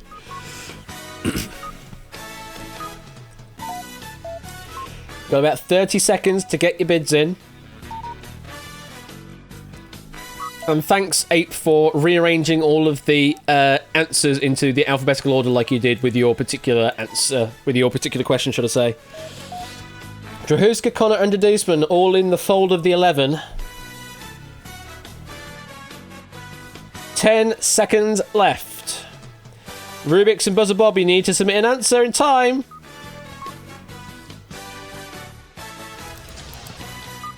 Whew, Rubik's just getting in time. I mean, you're both on 0 anyway, but we don't want to keep adding wipeouts to your total. Everyone's in, and all 16 answers are accounted for. So, 11 of these are indeed IKEA products, but they're all sort of named after Swedish things, and the 5 made-up ones are also named after Swedish things, but are not IKEA products. So, let's start going through them. First one to reveal is a Klippan. Let's scroll through to my notes. Klippan is correct. It is a sofa in IKEA, and Klippan means the cliff in Swedish, named after the Klippan municipality. Any safe players yet? Well, only Brig, obviously, as the author. No one else. But, unfortunately, Deduceman, sitting up here at the top, with a bit of 11, we've already gone down to 10 answers left that are correct. So you will end up with a wipeout, I'm afraid. Let's go to live ranking mode again. So Joshua is actually in the lead there. Next to reveal is colon. Colon. I mean, it's a part of the body if you spell it with a C, but is it a Swedish thing? Yes, it's a floor protector for your office chair, and it's named after the punctuation mark. It's actually named after the colon. So, well played getting that one. It's Joshua, 7 left to give. Next to reveal is Oscar. Oscar. Oh, I'm afraid there's not a Swedish product known as an Oscar. There have been 2 Swedish kings called Oscar, but IKEA haven't named a product after them yet. And thanks to Making for some extra searching, the closest that you could get to an Oscar is an Omar, which is a shelving or decluttering product. It's called Omar in IKEA, but no Oscar, I'm afraid. Next one to reveal is a Billy. Billy. That is correct. The Billy bookcase is named in honour of a member of staff, and is a very popular line of over 80 different bookshelf-related products. Next to reveal is a smack sack. A smack sack. That is a correct answer. Smack sack is a microwave combi oven. Translates to a matter of taste. It's not visible in the North American online catalogues, but it is confirmed that it is part of the Australian and several European versions of IKEA. 7 right and 4 wrong left on the board. Colour, you are safe. I've just realised you now have no more to give, so you're going to be sitting there safe on 710. Joshua still has 5 left to give. That's still a massive bid to go through. Next one to reveal is a Stockholm. I mean, there's a syndrome, and there's certainly the place called Stockholm, but is there a product called Stockholm? There is, yes. There's a number of living room things, but probably most famous for the Stockholm rug. The rug. And we have a bingo! We have a bingo in column number 2 for the right answers. Next to reveal is a Malm. A Malm. I mean, there's Malmo, is there not? But I don't know if that's named after the place or not, but Malm is correct. It's bedroom drawers, and actually is a soft, crumbly, chalky rock, or the fertile, loamy soil produced as it weathers. That is what Malm is. And Buzzer Bob owns a Malm. Well, there we go. We nearly got a bingo on the diagonal coming on, if Kallax is also right. Next one to reveal is a Kallax. We're just going to go straight up there. Okay, thank you, RG. We'll just go straight to Kallax to reveal if it is a right answer or not. It is a right answer. We have a bingo on the diagonal. It is a shelving unit and is also a place in Sweden. Kallax is a place in Sweden and is a shelving unit. Josh is still with 3 to give. Sci Guy Dave, you are now safe. No more to give. Pop Round and Comedy, I've just noticed you have no more to give. Lupine and Scorecount and Car 7th, you are also no more to give now, so you are safe on your current score. The next reveal is a plop. I mean, that's a great name, that, a plop. Is there a product named Plop? I mean, there is a product named Plop, but it's not an IKEA product. It's a Swedish chocolate bar. Plop is a Swedish chocolate bar, but it's not an IKEA product, I'm afraid. Cooper Boy, Jack Wilfred, etc., DMM, Poker Joker, Puzzle Dan, Effrontry, Connor, and Deluseman falling foul of the wipeout answer there. 4 right and 3 wrong left on the board. The next to reveal is a Lingstad. A Lingstad, which I think someone maybe mentioned something to do with ABBA. Indeed, this is the surname of Anna Fried from ABBA. Unfortunately, not a product of IKEA. 13 players falling foul of that answer there. Only 21 players now with a non-zero score, although Brig will actually end up making it 22 will end up being bumped up by 200 at the end of the board. The next to reveal is an Uppsala. Uppsala, which I believe is a city. Is there a product named after it? There is not, I'm afraid. As I say, yes, major Swedish city, but there is no product named after it in IKEA. Uppsala is not a product. You could say, oops, Sala. 4 right and 1 wrong left on the... Ooh, that's pretty. On the board. Next to reveal is a Toftan. A Toftan. Yes, that is a bin for your bathroom. And Toftan is a Swedish lake. That's what it translates to. 3 right left on the board.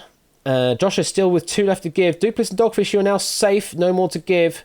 Samster still 2 left to give. And Toyka and Line TK, no more left to give. Quite a few players now also safe. No more to give.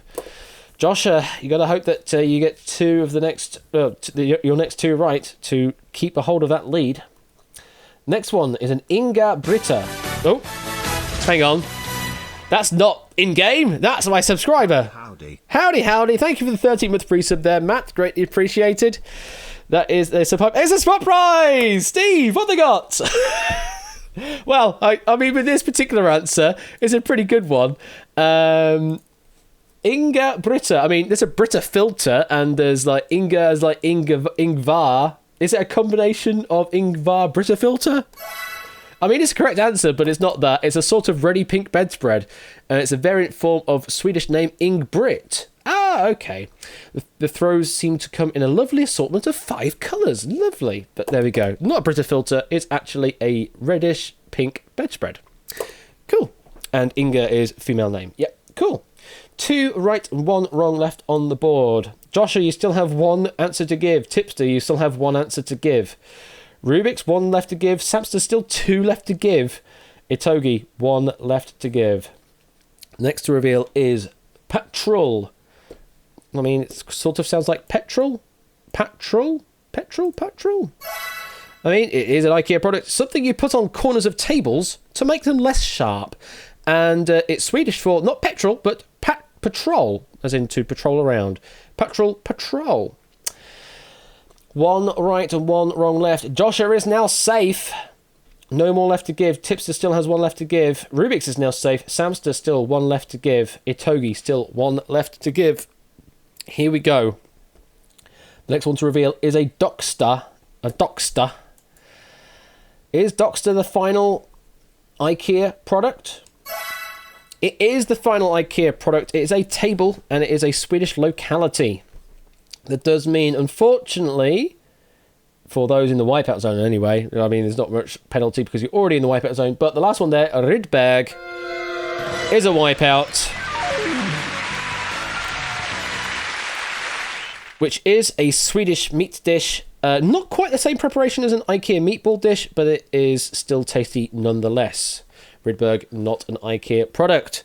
So at the end of board number 4, Joshua still with the lead, and it's a lead of 480 points. So if Tipster wants to try and acclaim that position, then that's going to have to be a pretty strong bid to take that, or hope that Joshua submits a wipeout answer in board number 5, and Tipster then just claims it as an easy victory.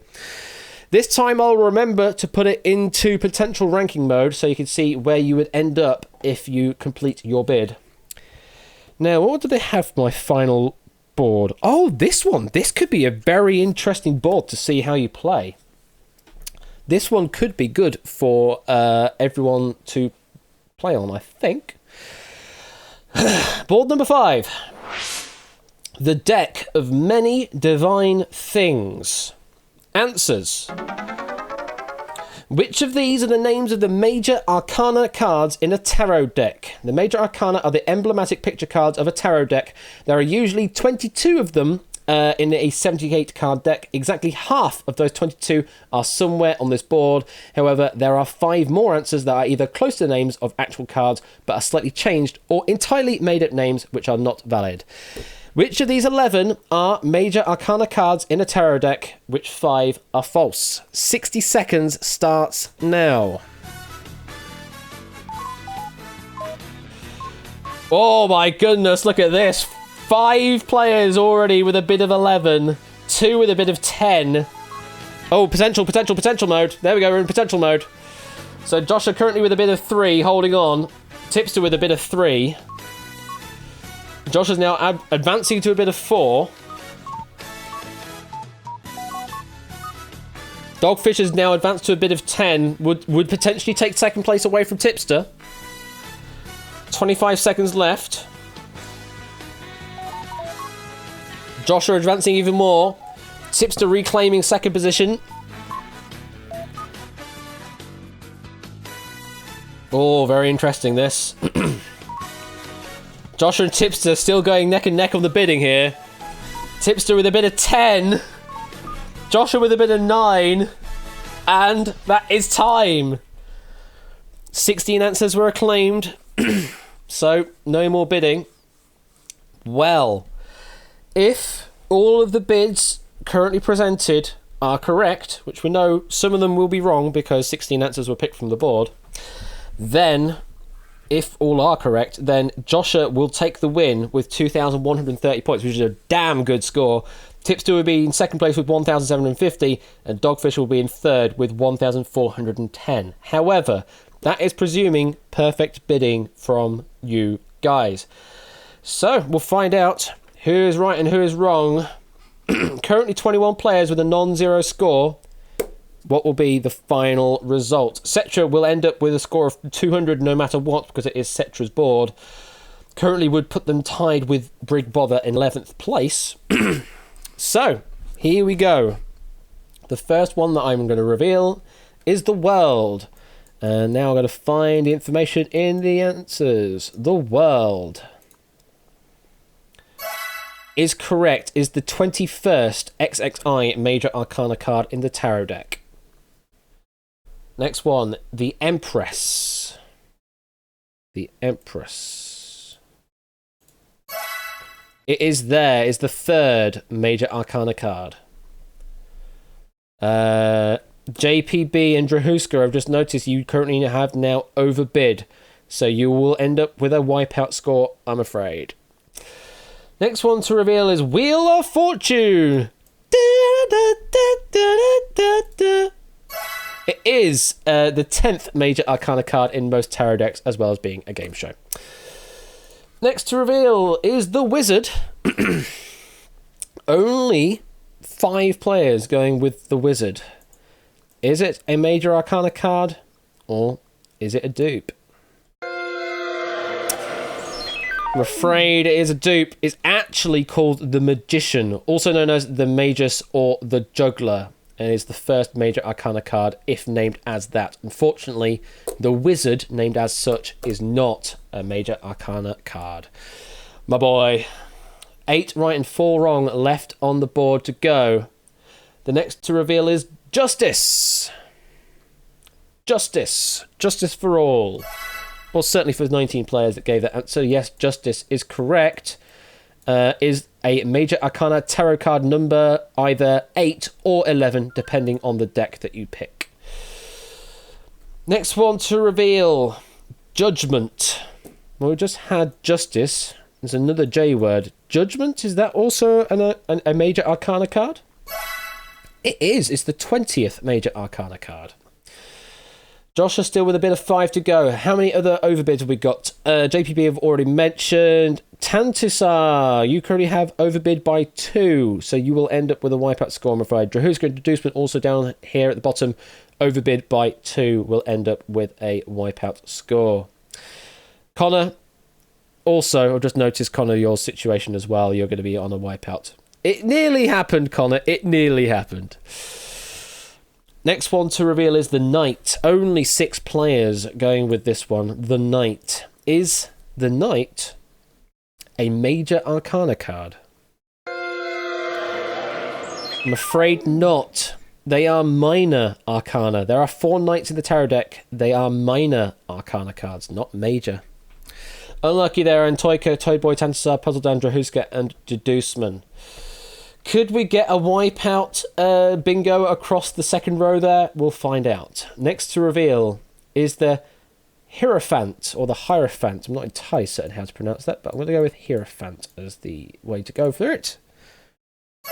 Is correct. Is some decks named the Pope is the 5th Major Arcana card. All of these references I'm not getting from people saying it.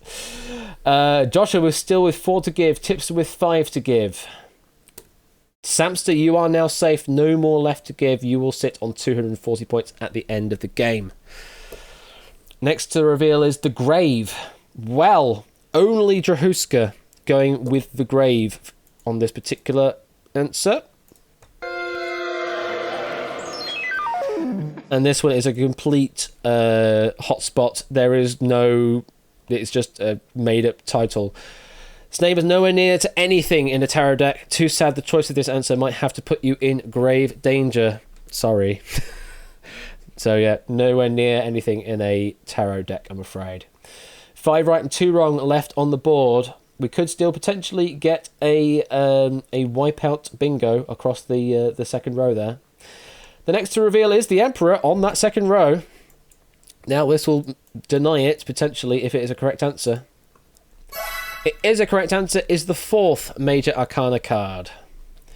Josh is still with 3 left to give. Tipster, 4 left to give and 4 right answers left on the board. Oh, it's getting tight now. It's getting very tight now.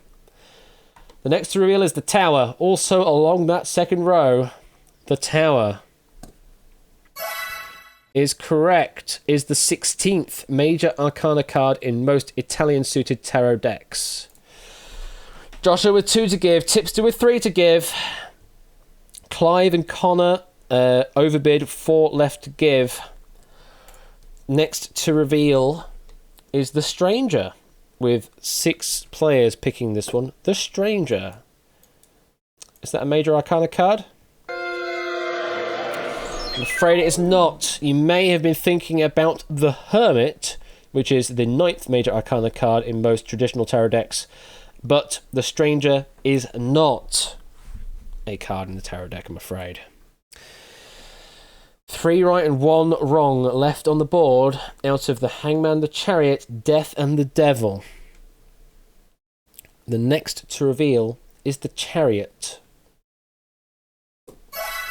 Is correct. The Chariot is the 7th Major Arcana card. Other names for this card are the Centurion or the Victory. 2 right and 1 wrong left on the board. Death is the next one to be revealed. Will Death become you? Doesn't become you in the form of a wipeout is correct answer. Is the 13th Major Arcana card in most traditional tarot decks. And just like that, Joshua's bid is complete. We'll end the game on 2,130 points.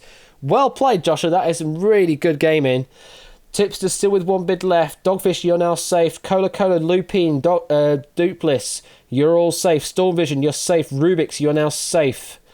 Jack Wilfred and Coupon Boy and Comet Fan, you are all safe. Buzzerbob, you were safe previously. I did not catch previously. Well, we've got Hangman and the Devil left to reveal. Let's go through them. The Hangman is a wrong answer. It is a wipeout answer. Score count went with it, interestingly. It's properly called the Hanged Man, which is the 12th Major Arcana card in most traditional tarot decks. Not the Hangman. The Hanged Man. Hanged Man, I'm afraid, is what it should be properly called. Which does mean then the final answer to reveal is the Devil.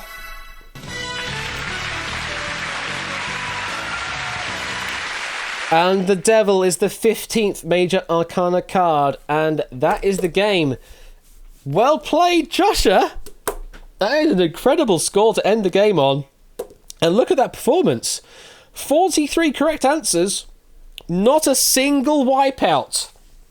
Not a single wipeout. I mean, look at it. The top 7 all without a single wipeout. And in fact, they were the only players without a single wipeout in the entire game. Okay, it makes sense that you would have a high score if you didn't have a wipeout. But yeah, Joshua, top place there with 2,130. Tipster, 1,750. Dogfish, 1410. Saigai Day, 1380. Color 1160. Lupine on even 1,000. Dupless Force 950, Lingo Medic, and Catnip on 660, as well as Party and Me. Car 630, Lion TK 620, Storm Vision. Oh, sorry, I didn't even catch that. The fact that Lingo Medic, Catnip, and Party and Me actually had a full perfect bid there. Congratulations for the full perfect bid. Didn't catch that until just then. Well played. Where was I? Storm Vision 450, Rubik's 360, Samster 240, Pop Ramen Comedy 230, Dr. Mummy 200, as well as Cetra with the author bonus, 8 Minky 160, Jack Wilford 150, Coupon Boy 60, Buzzer Bob 60, and Comed Fan 50. There we go. Yeah, I did notice that you had proofed it and checked for article changes and things like that. Cool. Well played, everyone. And Joshua, congratulations on taking the win on game number 2. Right. Here we go then, folks. That's the end of the Wipeout section of this game, of this stream. However, there is now a third phase to the stream. Let me load up the other game. Right. Bit of explanation to do ahead of time for those that aren't aware of how this works. Let's drag it over to... this is the broadcaster mode. Yes, I need the broadcaster over there. There we go. Take that and kill that. Like that. And bring this over here like that. So, this is Outright. The objective of the game is to get out of the game. That's basically it. When you get into the game, you have to get out. The only way that you can get out of the game is by giving a correct answer. If you give a correct answer, you get yourself an amount of time in which to be able to then get out of the round. If you are stuck in the round by the end of the round clock, then you are eliminated from the game. There's certainly 8 perfect timing, but it's certainly similar. There are 4 rounds to play. At the end of round number 2, there's an additional constraint in that you must be in the top half of the pack playing to continue on in the game. If you're in the bottom half, you'll be eliminated regardless of if you were outright or not. And at the end of round number 4, we are only looking for the poll number 1 position, so you have to be the outright winner. Haha, catchphrases and everything, outright. Outright, not alt-right. Outright. So yes, concept and everything. You'll find out how it all works when we get there. You'll see a question display. Now, actually, I should also say, you'll be playing this in a web page separate to this. This isn't a Twitch chat game. This is a web page game. So, those of you that want to play, you need to go to this link. Go to outright.atbweb.co.uk. And once I've got everything set up, you'll get a room code and you'll be able to join the game once the room code is there. You have to give it a moment for the Unity engine to boot up on your web browser, but it should work. You may have to give it a little bit of time because everyone's going to be hitting the server at the same time as well. So let me just get the game connected here. Okay, so I have my host connected. So I have a room code ready. I'll wait for a few people to load up first. Full screen is entirely possible as well. You can pop it out, do full screen by hitting the full screen button in the bottom right corner, I want to say. But yes, you're going to be playing the game completely from that window. You should be able to play it on phone as well, Saigai Dave, because it just uses WebGL. So theory is that you should be able to use it on phone as well, although obviously you're going to be tossing and turning between the stream content and this game. Ideally, you should be able to play this game and just play it through the browser, not the browser, the browser, the web browser. But yeah, it technically should work okay on Chrome. Other browsers, there's some sketchiness to it, but that's all again. I don't know about... I would give it a wait, Catnip, if you're still waiting on getting into the client. Although I was able to get in pretty... If you're seeing the loading bar, the Unity loading bar, do just give it a wait. But what's the room code? I'll tell you the room code in a moment. Loading bar's empty. Refresh it then, Catnip, if the loading bar's empty. Also, what browser are you using, Captain? Because it might be that it's a unsupported browser, potentially. If it's Chrome, it's fine. Oh, that made it. Okay, cool. Cool. All right. So, once you get into the game, you'll see that the question appears on screen. You'll have the leaderboard on the left-hand side of the screen, and you'll be able to input your answer in text for those particular questions. There's also multiple choice questions as well, where you just click a button. You'll get that information ahead of time. When you're typing your answer, you must type it absolutely flawlessly spelt. Unfortunately, I don't have any procedure to be lenient on spelling, so you have to be 100% accurate on spelling. The questions I've picked, hopefully, should be all right for those outside of the UK and US. There shouldn't be any discrepancy spellings between those two variants either. So hopefully, answers are not case sensitive, so you can go lowercase, uppercase, whatever. That should get accepted, but spelling does matter. If you are still waiting, Lupine, you may have to refresh. Mobile's not working. Oh, I'm afraid. Sorry, Poker Joker. I wasn't aware of that. But the thing is, if this does work as it currently stands with the WebGL app, I could very easily publish this out as an app on iOS or Google Play, and you'll be able to play from an actual app rather than through a web browser, because it's better doing it that way anyway. As Joshua says, you can put answer, or answer. So, things like that. Right, so, if you want to join the game, the room code to put in, which I'll also put into Twitch chat as well, is 13581. That is the room code you need to put in to join the game. And we are getting players joining in. Oh my god, we're getting lots of players joining in. Cool, look at this. It'll probably just say, please wait for the game to start. That's absolutely fine. I haven't got anything else magic other than that. Cool. You won't have the music on your end, but you will have the sound effects on your end for getting correct and wrong answers. So if you're surprised by the sound, then you can mute your tab.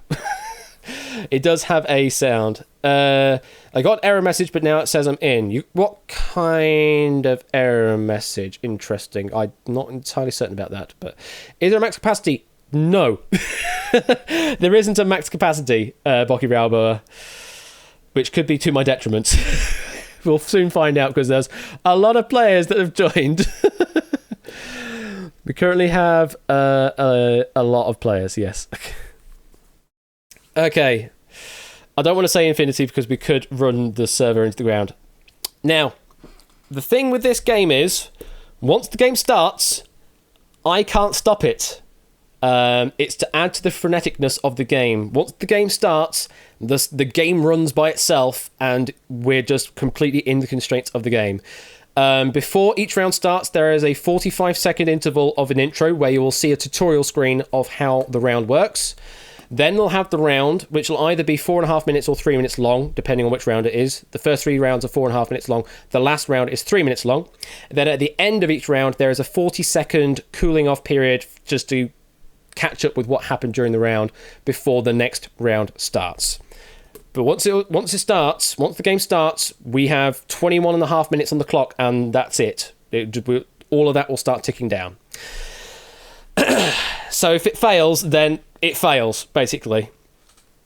I've wanted to do it in this style so that I literally have no control over the game. I'm just reading out questions and answers and just commenting on what's happening, and the server is just doing its thing.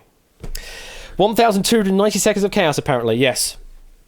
Okay, I think if you're all ready, I'll give you the last 30 seconds to join. I did actually add in the doc that even the lobby sequence was timed, so actually it should be 24.5 minutes in total, a 3-minute lobby sequence, then going straight into the game, but I've decided not to do that yet. Beautiful game, a beautiful train wreck, we'll see, indeed. Keep talking, nobody explodes, outright module. We'll find out. And you'll also realise, once we get into the game, that the question will appear slowly. That's by design. and in other rounds, the question will appear in weird orders. That's by design. If you're seeing weird things happening, it's probably by design. Not a bug. But if you do find a bug, if you find yourself getting a JavaScript error or something like that, then do tell me. Do let me know in Discord, because I do need to know about what those are. Right. Are we all ready for this madness of this inaugural game of Outright? Oh, I think we are. I'm going to upload the questions. The questions have been uploaded to the server. All right, here we go. Who will be our outright winner? There you go, catchphrase time. I'm already in it. Good luck, everyone. Let's join the game. Oh, we're in the game. We're in the game, folks. Okay. Round number 1. You'll see a series of questions appear word by word in reading order. You must give the answer in text form. Spelling must be correct. As a hint, it will tell you how many characters are in each word in the answer, a bit like a crossword clue. Questions start at 15 points and reduce in value by 1 point per second. Correct answer will grant you the chance to get out for 10 seconds. There are 15 questions in this round. To advance to round 2, you must get out before the end of the round. Failing to get out before the round clock reaches 0 means you will be left in and you'll be eliminated. And additionally, by the end of round 2, you must be in the top half of the pack to keep going on to round 3. Just to plan your points. Very much like that, Brig. So if you're all ready, get ready. Here comes the first question. What gemstone is traditionally given for a 40th wedding anniversary? All right, quite a few players getting that already. Keshi and Chadamain are already getting out. They're already out of the game. Quizzydown's already out of the game. They're banking on their points. The correct answer to that first question is Ruby. What popular Dr. Seuss story has its own Netflix series of the same name? Now, if you're out, you can no longer get any points because you've decided to leave the round. Answer for that question is green eggs and ham. What is scientific study of language called? Yeah, I think with the people locked in on the first question, they've probably realised, oh, yeah, if you don't want to get out yet, yeah, you don't have to, yeah. That's just my conveyance of the rules not working. Linguistics was the correct answer. In which city was the Titanic built? But don't worry, Quizzydown, because you are out, you are safe, you are out of the round. However, you can't add any more points to your score while you're out. That's all. Correct answer for that one, Belfast. According to legend, the town of Hartlepool once hanged which animal on suspicion of being a French spy? Lupine getting that right as well as Carsenf, and oh wow, look at that. Lupine currently in the lead by 4 points ahead of Dogfish. The correct answer was the monkey. Despite being an American citizen at the time, which theoretical physicist was approached to be president of Israel in 1952? Ape and Jack Wilfred getting it right. Catnip getting it right and getting out. Neku Sakuraba is out. Puzzledan is out. Being out is good. Albert Einstein is the correct answer. Question 7. Dr. Alexander Graham Bell is best known for what invention? A lot of players getting that one right. Josh is out as well, I've just noticed, on a score of 27. Correct answer for that one was the telephone. Thank you for the 1500 bits, JPB. Greatly appreciated. Next question. How many sides does an octagon have? This is a mixture of easy through to medium difficult questions throughout the entirety of this game. They have been put in a random order. Correct answer for that one was 8.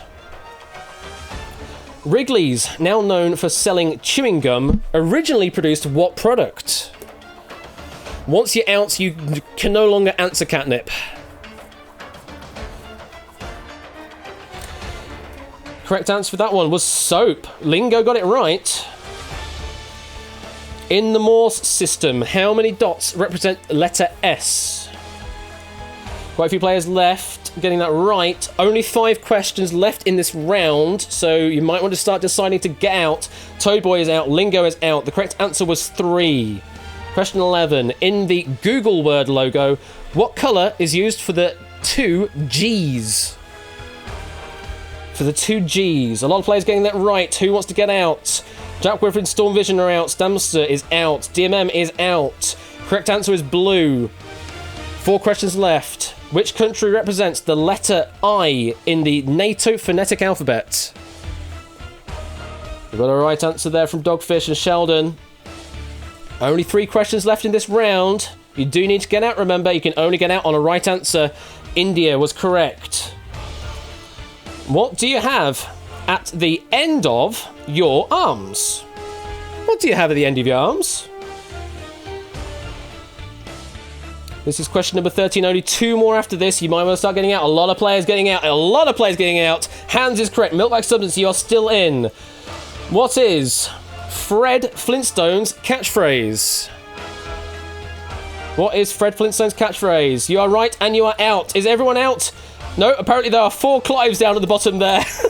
The correct answer is Yabba Dabba Doo. Everyone else is out, though. We have to play out question 15 anyway. Which American DJ released the 2014 album of Recess? Everyone is out at this point, but we have to play the question out anyway.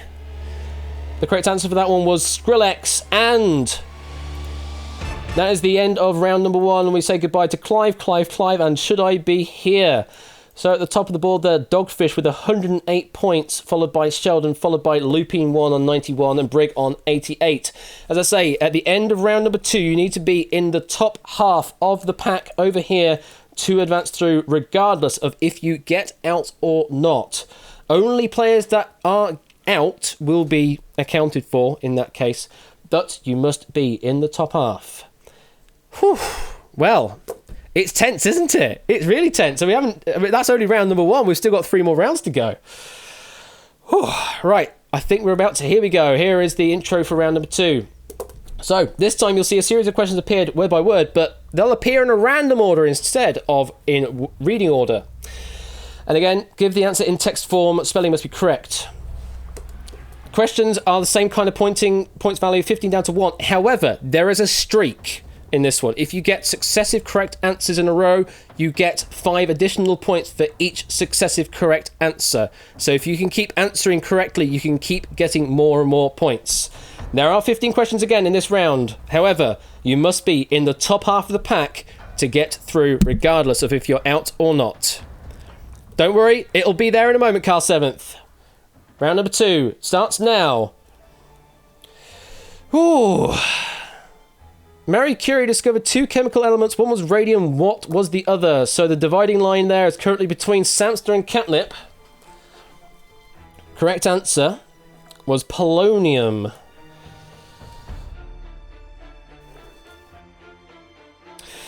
Much liquid can a flagon hold? How much liquid can a flagon hold? Brig got it right. Lupine, 8 Minky, Tipster and Storvision's got it right. So has Tantasar.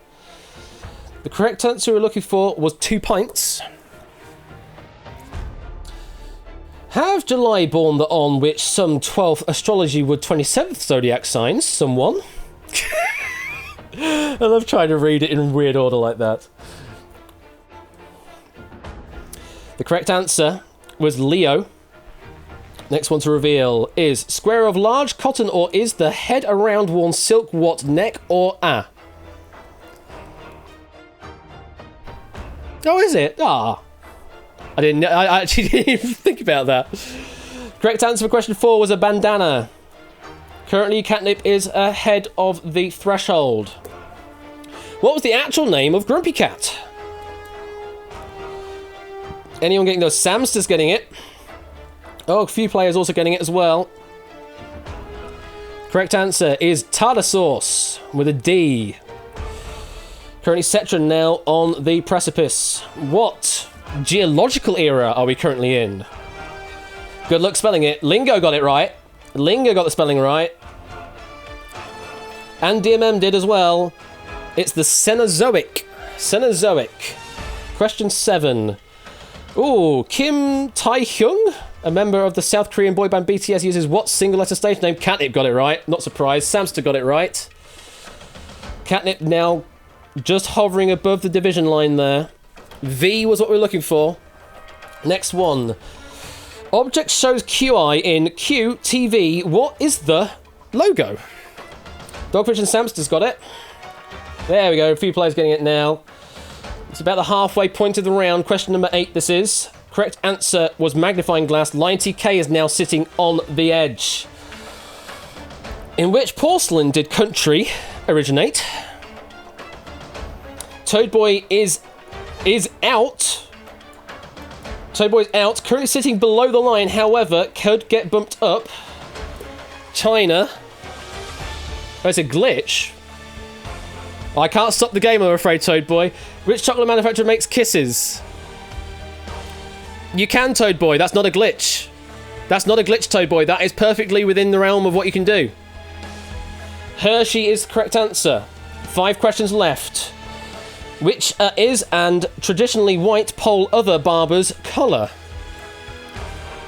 Yeah, it grants you 10 seconds to get out, but if you answer late, that allows you the opportunity to see what the next question is and whether you want to get out or not. Correct answer on this one was red. 4 questions left. The as Tokyo of preceded capital city, which Japan? Score count's out, catnip's out, Quizzy Dan is out. A lot of players getting out now. Correct answer for this one was Kyoto. 3 questions left. Many 5. How their seconds? Minutes in R. Bit of maths for you. Players getting out, and they're out. Some players getting out. Connor sitting on the precipice. Quizzy Dan's been bumped down below the line. The correct answer is 300. Rich's Lives, Titans, the person of 2020, Bernard Arnault, lives in which country?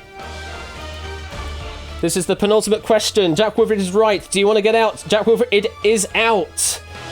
France is what we're looking for. The last question of this round. What is the first name of the person who invented Ferrari? What's the first name? Tipster's got it right. It is out. Players getting it right and getting out. Sheldon and Brig Akeshi are not out. And they're gone. And just like that, look at all these players down here getting eliminated. Sheldon, Brig, Bother, Keshi, Lion TK, Shadowmane, Color, Cetra, B to the N to the N, Toad Boy, Neku Sakuraba, Liswitz, Puzzledown, Itogi, Andrew Hutzman, Andrew Huska, all out. Which does mean that's pushed some people back into the game, back above the line. Woo! Look at that. So we're down now. Samster, now your score will reset to 0 into round number 3. So although Samster has a commanding lead at the moment, unfortunately it means nothing because we're going to reset all the scores on round number 3. And breathe. Round number 3, here we go. So this time you'll see the questions appear word by word in reverse reading order. So you'll start from the end going to the beginning. And this is a multiple choice round. So there are 4 possible answers. You just need to click the button that is associated to the answer you think is correct. Only 1 click is accepted. If you click on anything else, you can't click on another thing. Much like round number 1, it's 15 down to 1 point per second for the value. And you're allowed to get out for 10 seconds. And you just need to get into round 4. The only way to do that is just to get out. No additional constraints. If you're eliminated, you leave the website open. You can close it if you want, Joshua. Right, round 3. Cost eggs 156 would much how doesn't a dime a cost literally eggs if? Bocky Railboa and Lingo early answers getting it right. The correct answer for this one was $1.30. -1 of root square, the represent to used is vowel lowercase. What mathematics in? A lot of players getting that early answer there. And the correct answer this time was I. I is the root of -1. B angle of measure the is what B angle to complementary is and degrees 55 measures A angle if. There's a bit of maths to start with in this round, but it does change up. Correct answer this time was 35 degrees. 12 questions left. Hate as pronounced B could position start figures chess which? Which chess figure's start position could be pronounced as hate? Or maybe H8? It's the black rook is what sits in that position. What for Latin the from comes arena word the? Lingo's got it right. Car 7's got it right. Not many getting it right. Samson got it right for 2 points. Sand was what we're looking for. Shout and twist with hit chart. A have to act first. The was who.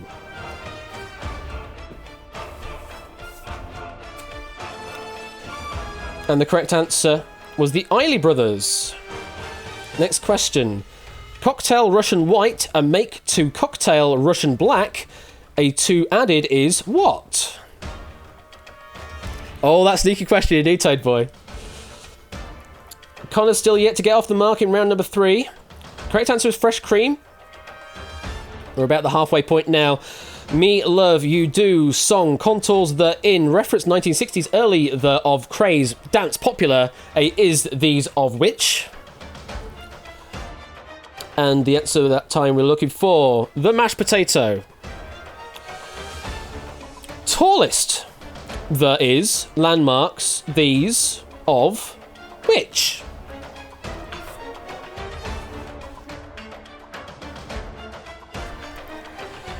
Correct answer is the Eiffel Tower.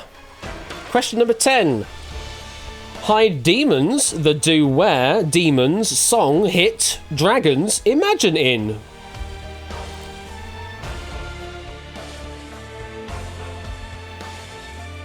Not many getting that one. Correct answer was his eyes. 5 questions left to get out on. Rank another of cards 2 and rank one of cards 3 contains that hand. A to given is name what poker in. Okay, we're getting a few players getting out. Lingo, Matt the Ref and Connor are out. Correct answer. Quizzy Dan is out as well. Full house is the correct answer. 4 questions left. What of fear the is hippopotamonstrous esquipedaliophobia? That's a sneaky one, that is.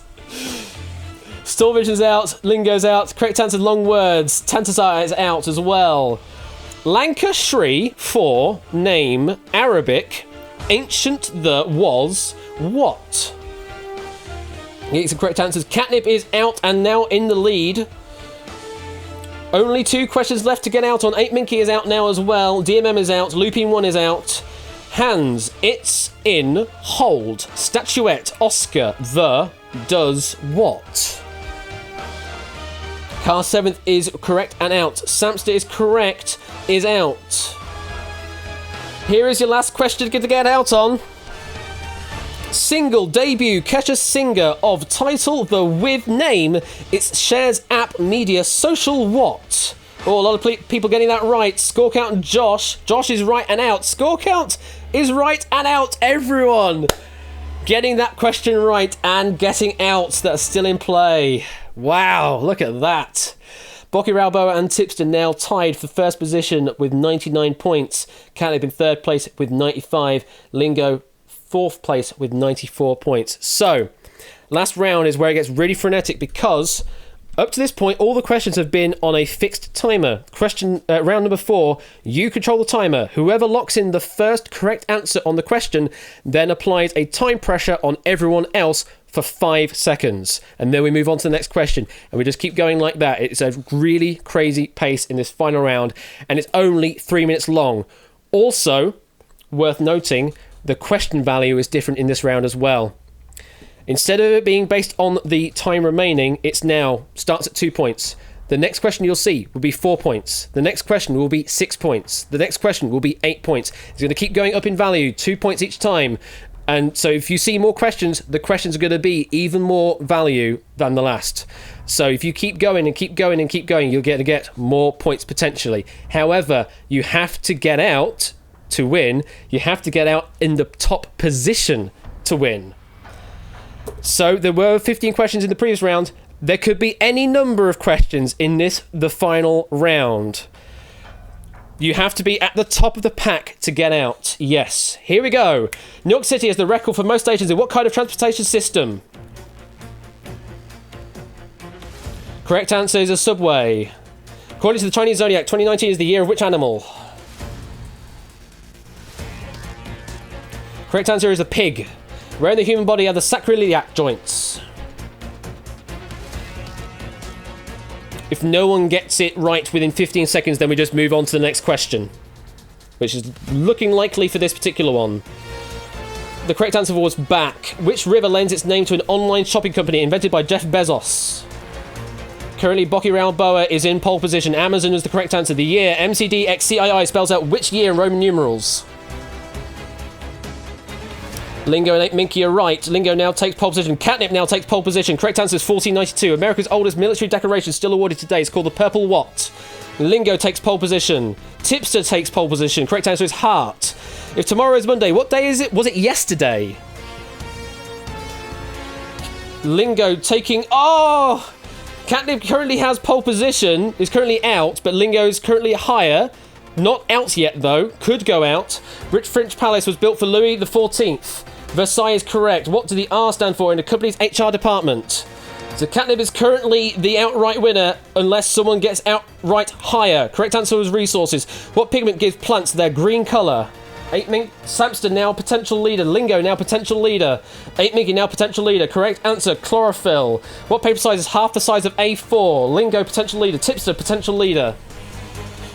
Correct answer, A5. In what nation is the headquarters for the automaker Saab? Catnip's the only one to have gotten out. Lingo could get out on this one if they want. Sweden is the correct answer. What colour is the single star on the flag of Vietnam? You have about 1 minute left to get out. Yellow is correct. What is the correct term used to describe the art of bell ringing? DMM is correct. Cannot get out is not enough. Quizidan can get out. Campanology is correct. The spinning wheel of fireworks is named after which saint? Dogfish cannot get out on that. Quizidan can get out. Catherine. Complete the title of this 1984 Weird Al Yankovic song, I Lost On. Samster could get out. Quizidan could get out. Jeopardy is correct. What is the longest running musical in Broadway history? Quizidan is correct. Samster did get out. Samster is now the leader. In a popular saying, a rolling what gathers no moss. Samster is the current leader. Quizidan could get out. Stone is correct. You've got about 15 seconds left. A popular brand of fitness tracker is Fit What? Quizidan takes the current lead. Correct answer, Bit. Quizidan is out. Maglite is a brand of what? Maglite is a type of what? And that's it. Quizidan takes the win. Just like that. It's a flashlight. Maglite is a flashlight. And Quizidan takes the win. I noticed a few bugs in there. It looked like a couple of people managed to get out when they shouldn't have been able to. But they were already below the line anyway, so it didn't make any difference. But, oh, bloody hell. Quizidan takes the win there on 426. Tipster very close behind on 403. Dogfish on 391. Lingo 390. 8 Minky 379. Oh, wow. You swear you're putting flashlight, but you told me I was wrong. I can tell you what you said because I have all the logs. What was the name there? You said... what did you say? Where are you? The answers I got for flashlight, Milk-like substance submitted that. Scorecap went with no idea, GG Dan. Tipster went with cigarettes. Storm Vision attempted an answer but it's already out. Dogfish attempted with trainers. Lupine 1 answered with flashlight, which is wrong. And Josh attempted to answer flashlight, which is wrong. It could be... Ooh, interesting, actually. Huh. It didn't even say what the answer was. That's interesting, that. It could be that. It could be a difference between that and that. Wow. Or is it a plural? Was it a plural situation? Flashlights by the number. What did I say as the question? I can't do another game because I hard-coded the questions to make certain it would definitely work and would not complain on any questions coming up. So I can't run another game because they're all hard-baked, but I can find the Maglite question then. And Maglite was looking for the plural flashlights. So it was 11 letters long. So if you put flashlight, that wasn't enough. That's not correctly spelt. Whew, well, there we go. That was Epic. It was, wasn't it, Matt? Thank you for the 100 bits. So those questions actually came from the database, Catnip. So that was a mixture of simple questions and multiple choice questions from our database. So, yeah. What was the final question worth, by the way? So what question number did we end up getting to there? I actually didn't see. But it was a lot of points. There was a lot of points on offer at the end there. This format. Oh, thank you for the 100 bits passing me. It's an interesting format, isn't it? It's very frenetic, and especially in that last round, where I'm just trying to keep on top of everything. Oh yeah, that's the thing. As that round progresses, it becomes a one question could take the win, because the value just gets higher and higher and higher for each question. It suddenly kind of compresses the leaderboard in a way. Because everyone's suddenly in the same kind of space of values, so it ends up just being like one question could take the win at any point at that end. Oh well, yeah, that's the other thing, Loopy, is I feel like this game works better with a curated set of questions, which is what I did. I ended up looking through the database and peeling through it and sort of like, this question could work, this question could work, this question could work, especially for specific rounds as well. Like the hippopotamonstro was just like, it's great that was the last word to be revealed, because it's just like, oh, dang it. Yeah, but that's the thing, Dogfish. You also noticed that the font was squished, so you could have maybe guessed that it was a big, long word. Perfect timing is officially retired. This is so much better. Oh, don't say that, Matt. Perfect timing is a completely different thing, and this is just super frenetic, whereas perfect timing is a different thing. Don't say that. Thank you for the 100 bits though. There's a perfect format for Twitch or a setup like 1v100 where there is a gathered group to answer questions. Yeah. And as Briggs says, it has a similar kind of ilk of the elimination format as Danger Zone does. There's a lot of different shows that have little sort of elements to. As you say, Bank Job from earlier as well, it has that kind of influence to it. Danger Zone has got a bit of perfect timing in there. It's just a lot of little elements from different game shows put into a new package, basically. And it's yeah. And in terms of question numbers, so for rounds 1 through 3, that's 15 questions per round. So that's 30 standard questions and 15 multiple choice. And then at the final round, because the quickest that you can feasibly go through a question is 6 seconds, that is 5 seconds time pressure plus 1 second answer reveal, that means you can get 10 questions per minute, and it's 3 minutes, so there's 18 questions in the final round, potentially. Absolute maximum 18 questions. So yeah, it seems fairly reasonable. The thing is that it is such a frenetic 21 and a half minutes that you have to have a cool off period for like 10-15 minutes between playthroughs, because it's just so frenetic throughout the entirety of it.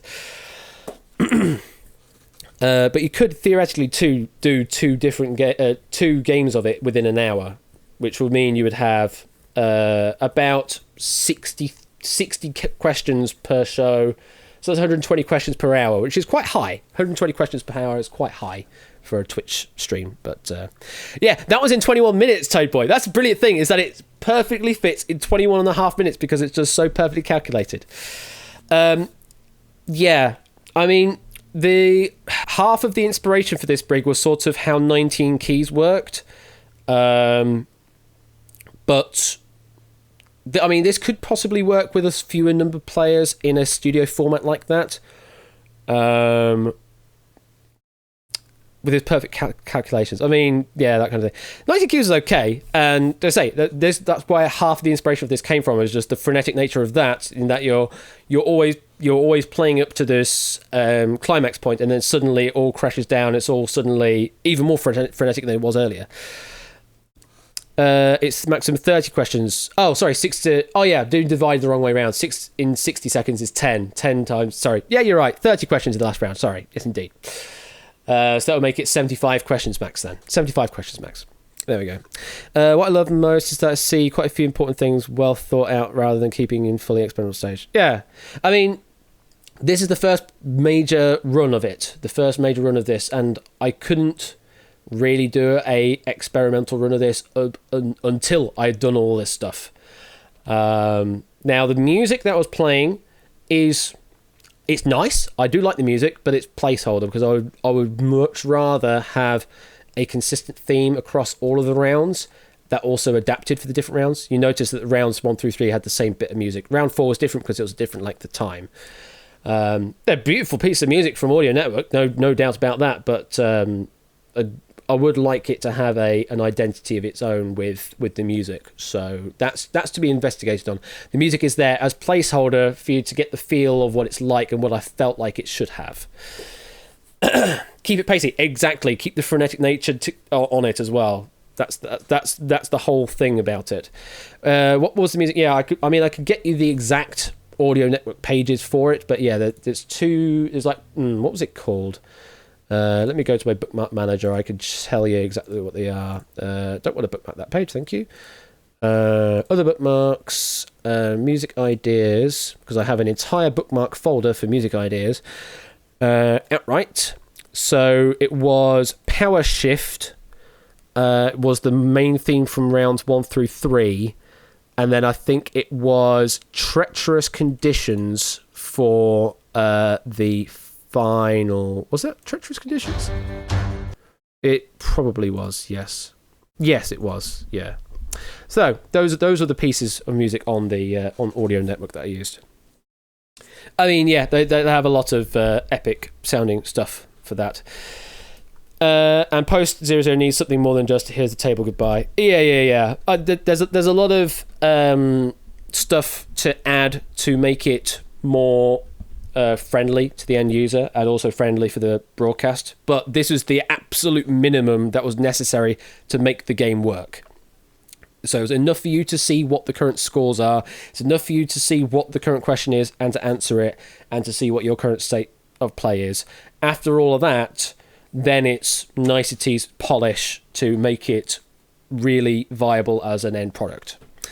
So yeah, this is like, in proper terms, is like the first playable prototype, the FPP.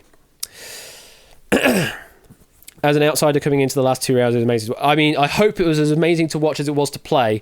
I'll need to watch back on the video on the VOD to see what it was all like, but it was very frenetic for me. Let's put it that way. Especially the last round, which was crazy. Color, yeah, it's difficult to do a typing game show on TV. If it was to do it as on a TV show, it'd probably all be multiple choice questions. Maybe kind of lose a bit when it's like that. Either that or it's on the buzzer, because you can do on the buzzer answering on a quiz. It's just that you're locking out other people from getting points, I guess. That would ruin round 4 if it was on the buzzer, potentially. Because you could have one runaway winner buzzing in all the time early, a la Jeopardy or something, and then they would just romp away with a massive score. At least with this one, everyone still has a chance to answer within the 5-second window. That could be a thing. Multi-choice, and if you're wrong, it freezes you up from the next question. That could be an interesting idea. That's not a bad idea. So yeah, if you've got any ideas on things like that, then drop them in on my Discord, because I would definitely like to know of all your opinions on this and any ideas that you think could be added to it to make it an even more epic idea and maybe even viable for TV broadcast. I have no idea, but it's one of those things. It's an idea I came up with and I was like, this could work, and it seemed to. Or some sort of microphones where other contestants wouldn't hear it, but the host and TV audience would. Oh, okay, so like sort of like 21, where they have the soundproof boxes. Soundproof boxes could work, I guess. That could work, maybe. All right, well, that's all that stuff. I like the optimism of the 4th digit on the score. Yeah, I didn't quite know how far we would ever get up to score-wise, but it looks like the expectation, even for a good player, would be maybe 500. So the 4th digit is a bit presumptuous, potentially. It'd have a big green button. Yes, Tansai, it would be a big green button that glows. Absolutely. Quick question, how do you submit questions for Wipeout? Yeah, write up a list form style question on the database and tag it with the game show Wipeout. There should be a game show's tagging category section. Just put on Wipeout and it will appear, and we can prove it. I think the only thing was the backwards round should have come before the random word order. Just seemed to increase difficulty in the random words. Fair enough. I can switch the orders of those around. That's certainly a thing I can very easily do, because the rounds are defined very easily like that. How did Wipeout go? Yeah, it went quite well, I would say. People were... Well, there were some big hitters going on, and Joshua managed to do really well in game number 2. So yeah, it was a really, really good game number 2, actually. A lot of eliminations, a lot of wipeouts as well. So I think it's going to be it for tonight, because I don't have the facility yet to set up a new game for this, because I just wanted to get a prototype played and done, and we did that. So things like that, Car 7th, are also things for me to consider in future. At the moment, the questions only accept one given answer. However, when I was talking about this with people on Discord, 8Minky was also in there. He's currently writing a set of questions, just in general.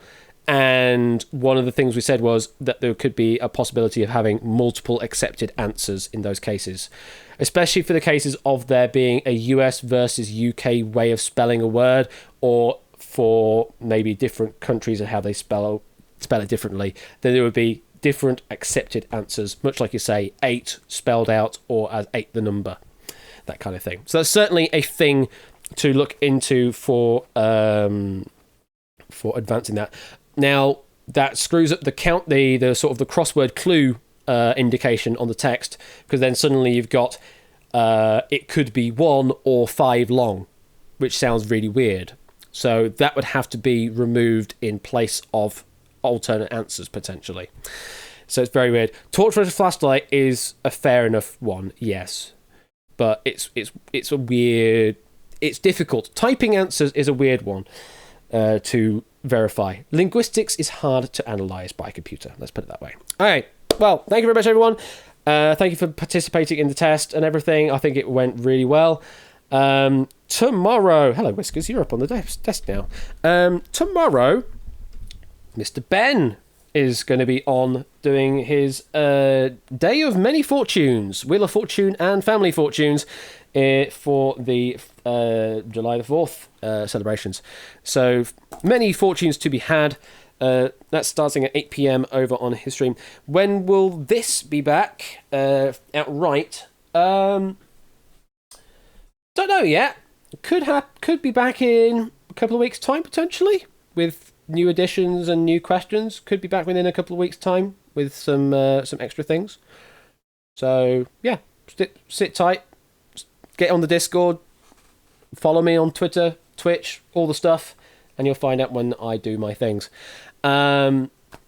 Then on Sunday we've got... Oh no, wait. I keep forgetting. There's Hit It. There's Hit It on at 11 p.m. British Summer Time over on Yoshi's channel, hosted by Toadboy.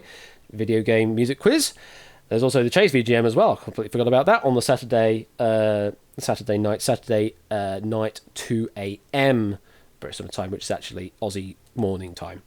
And then Sunday is Pinnacle Ladder over on Tipster channel.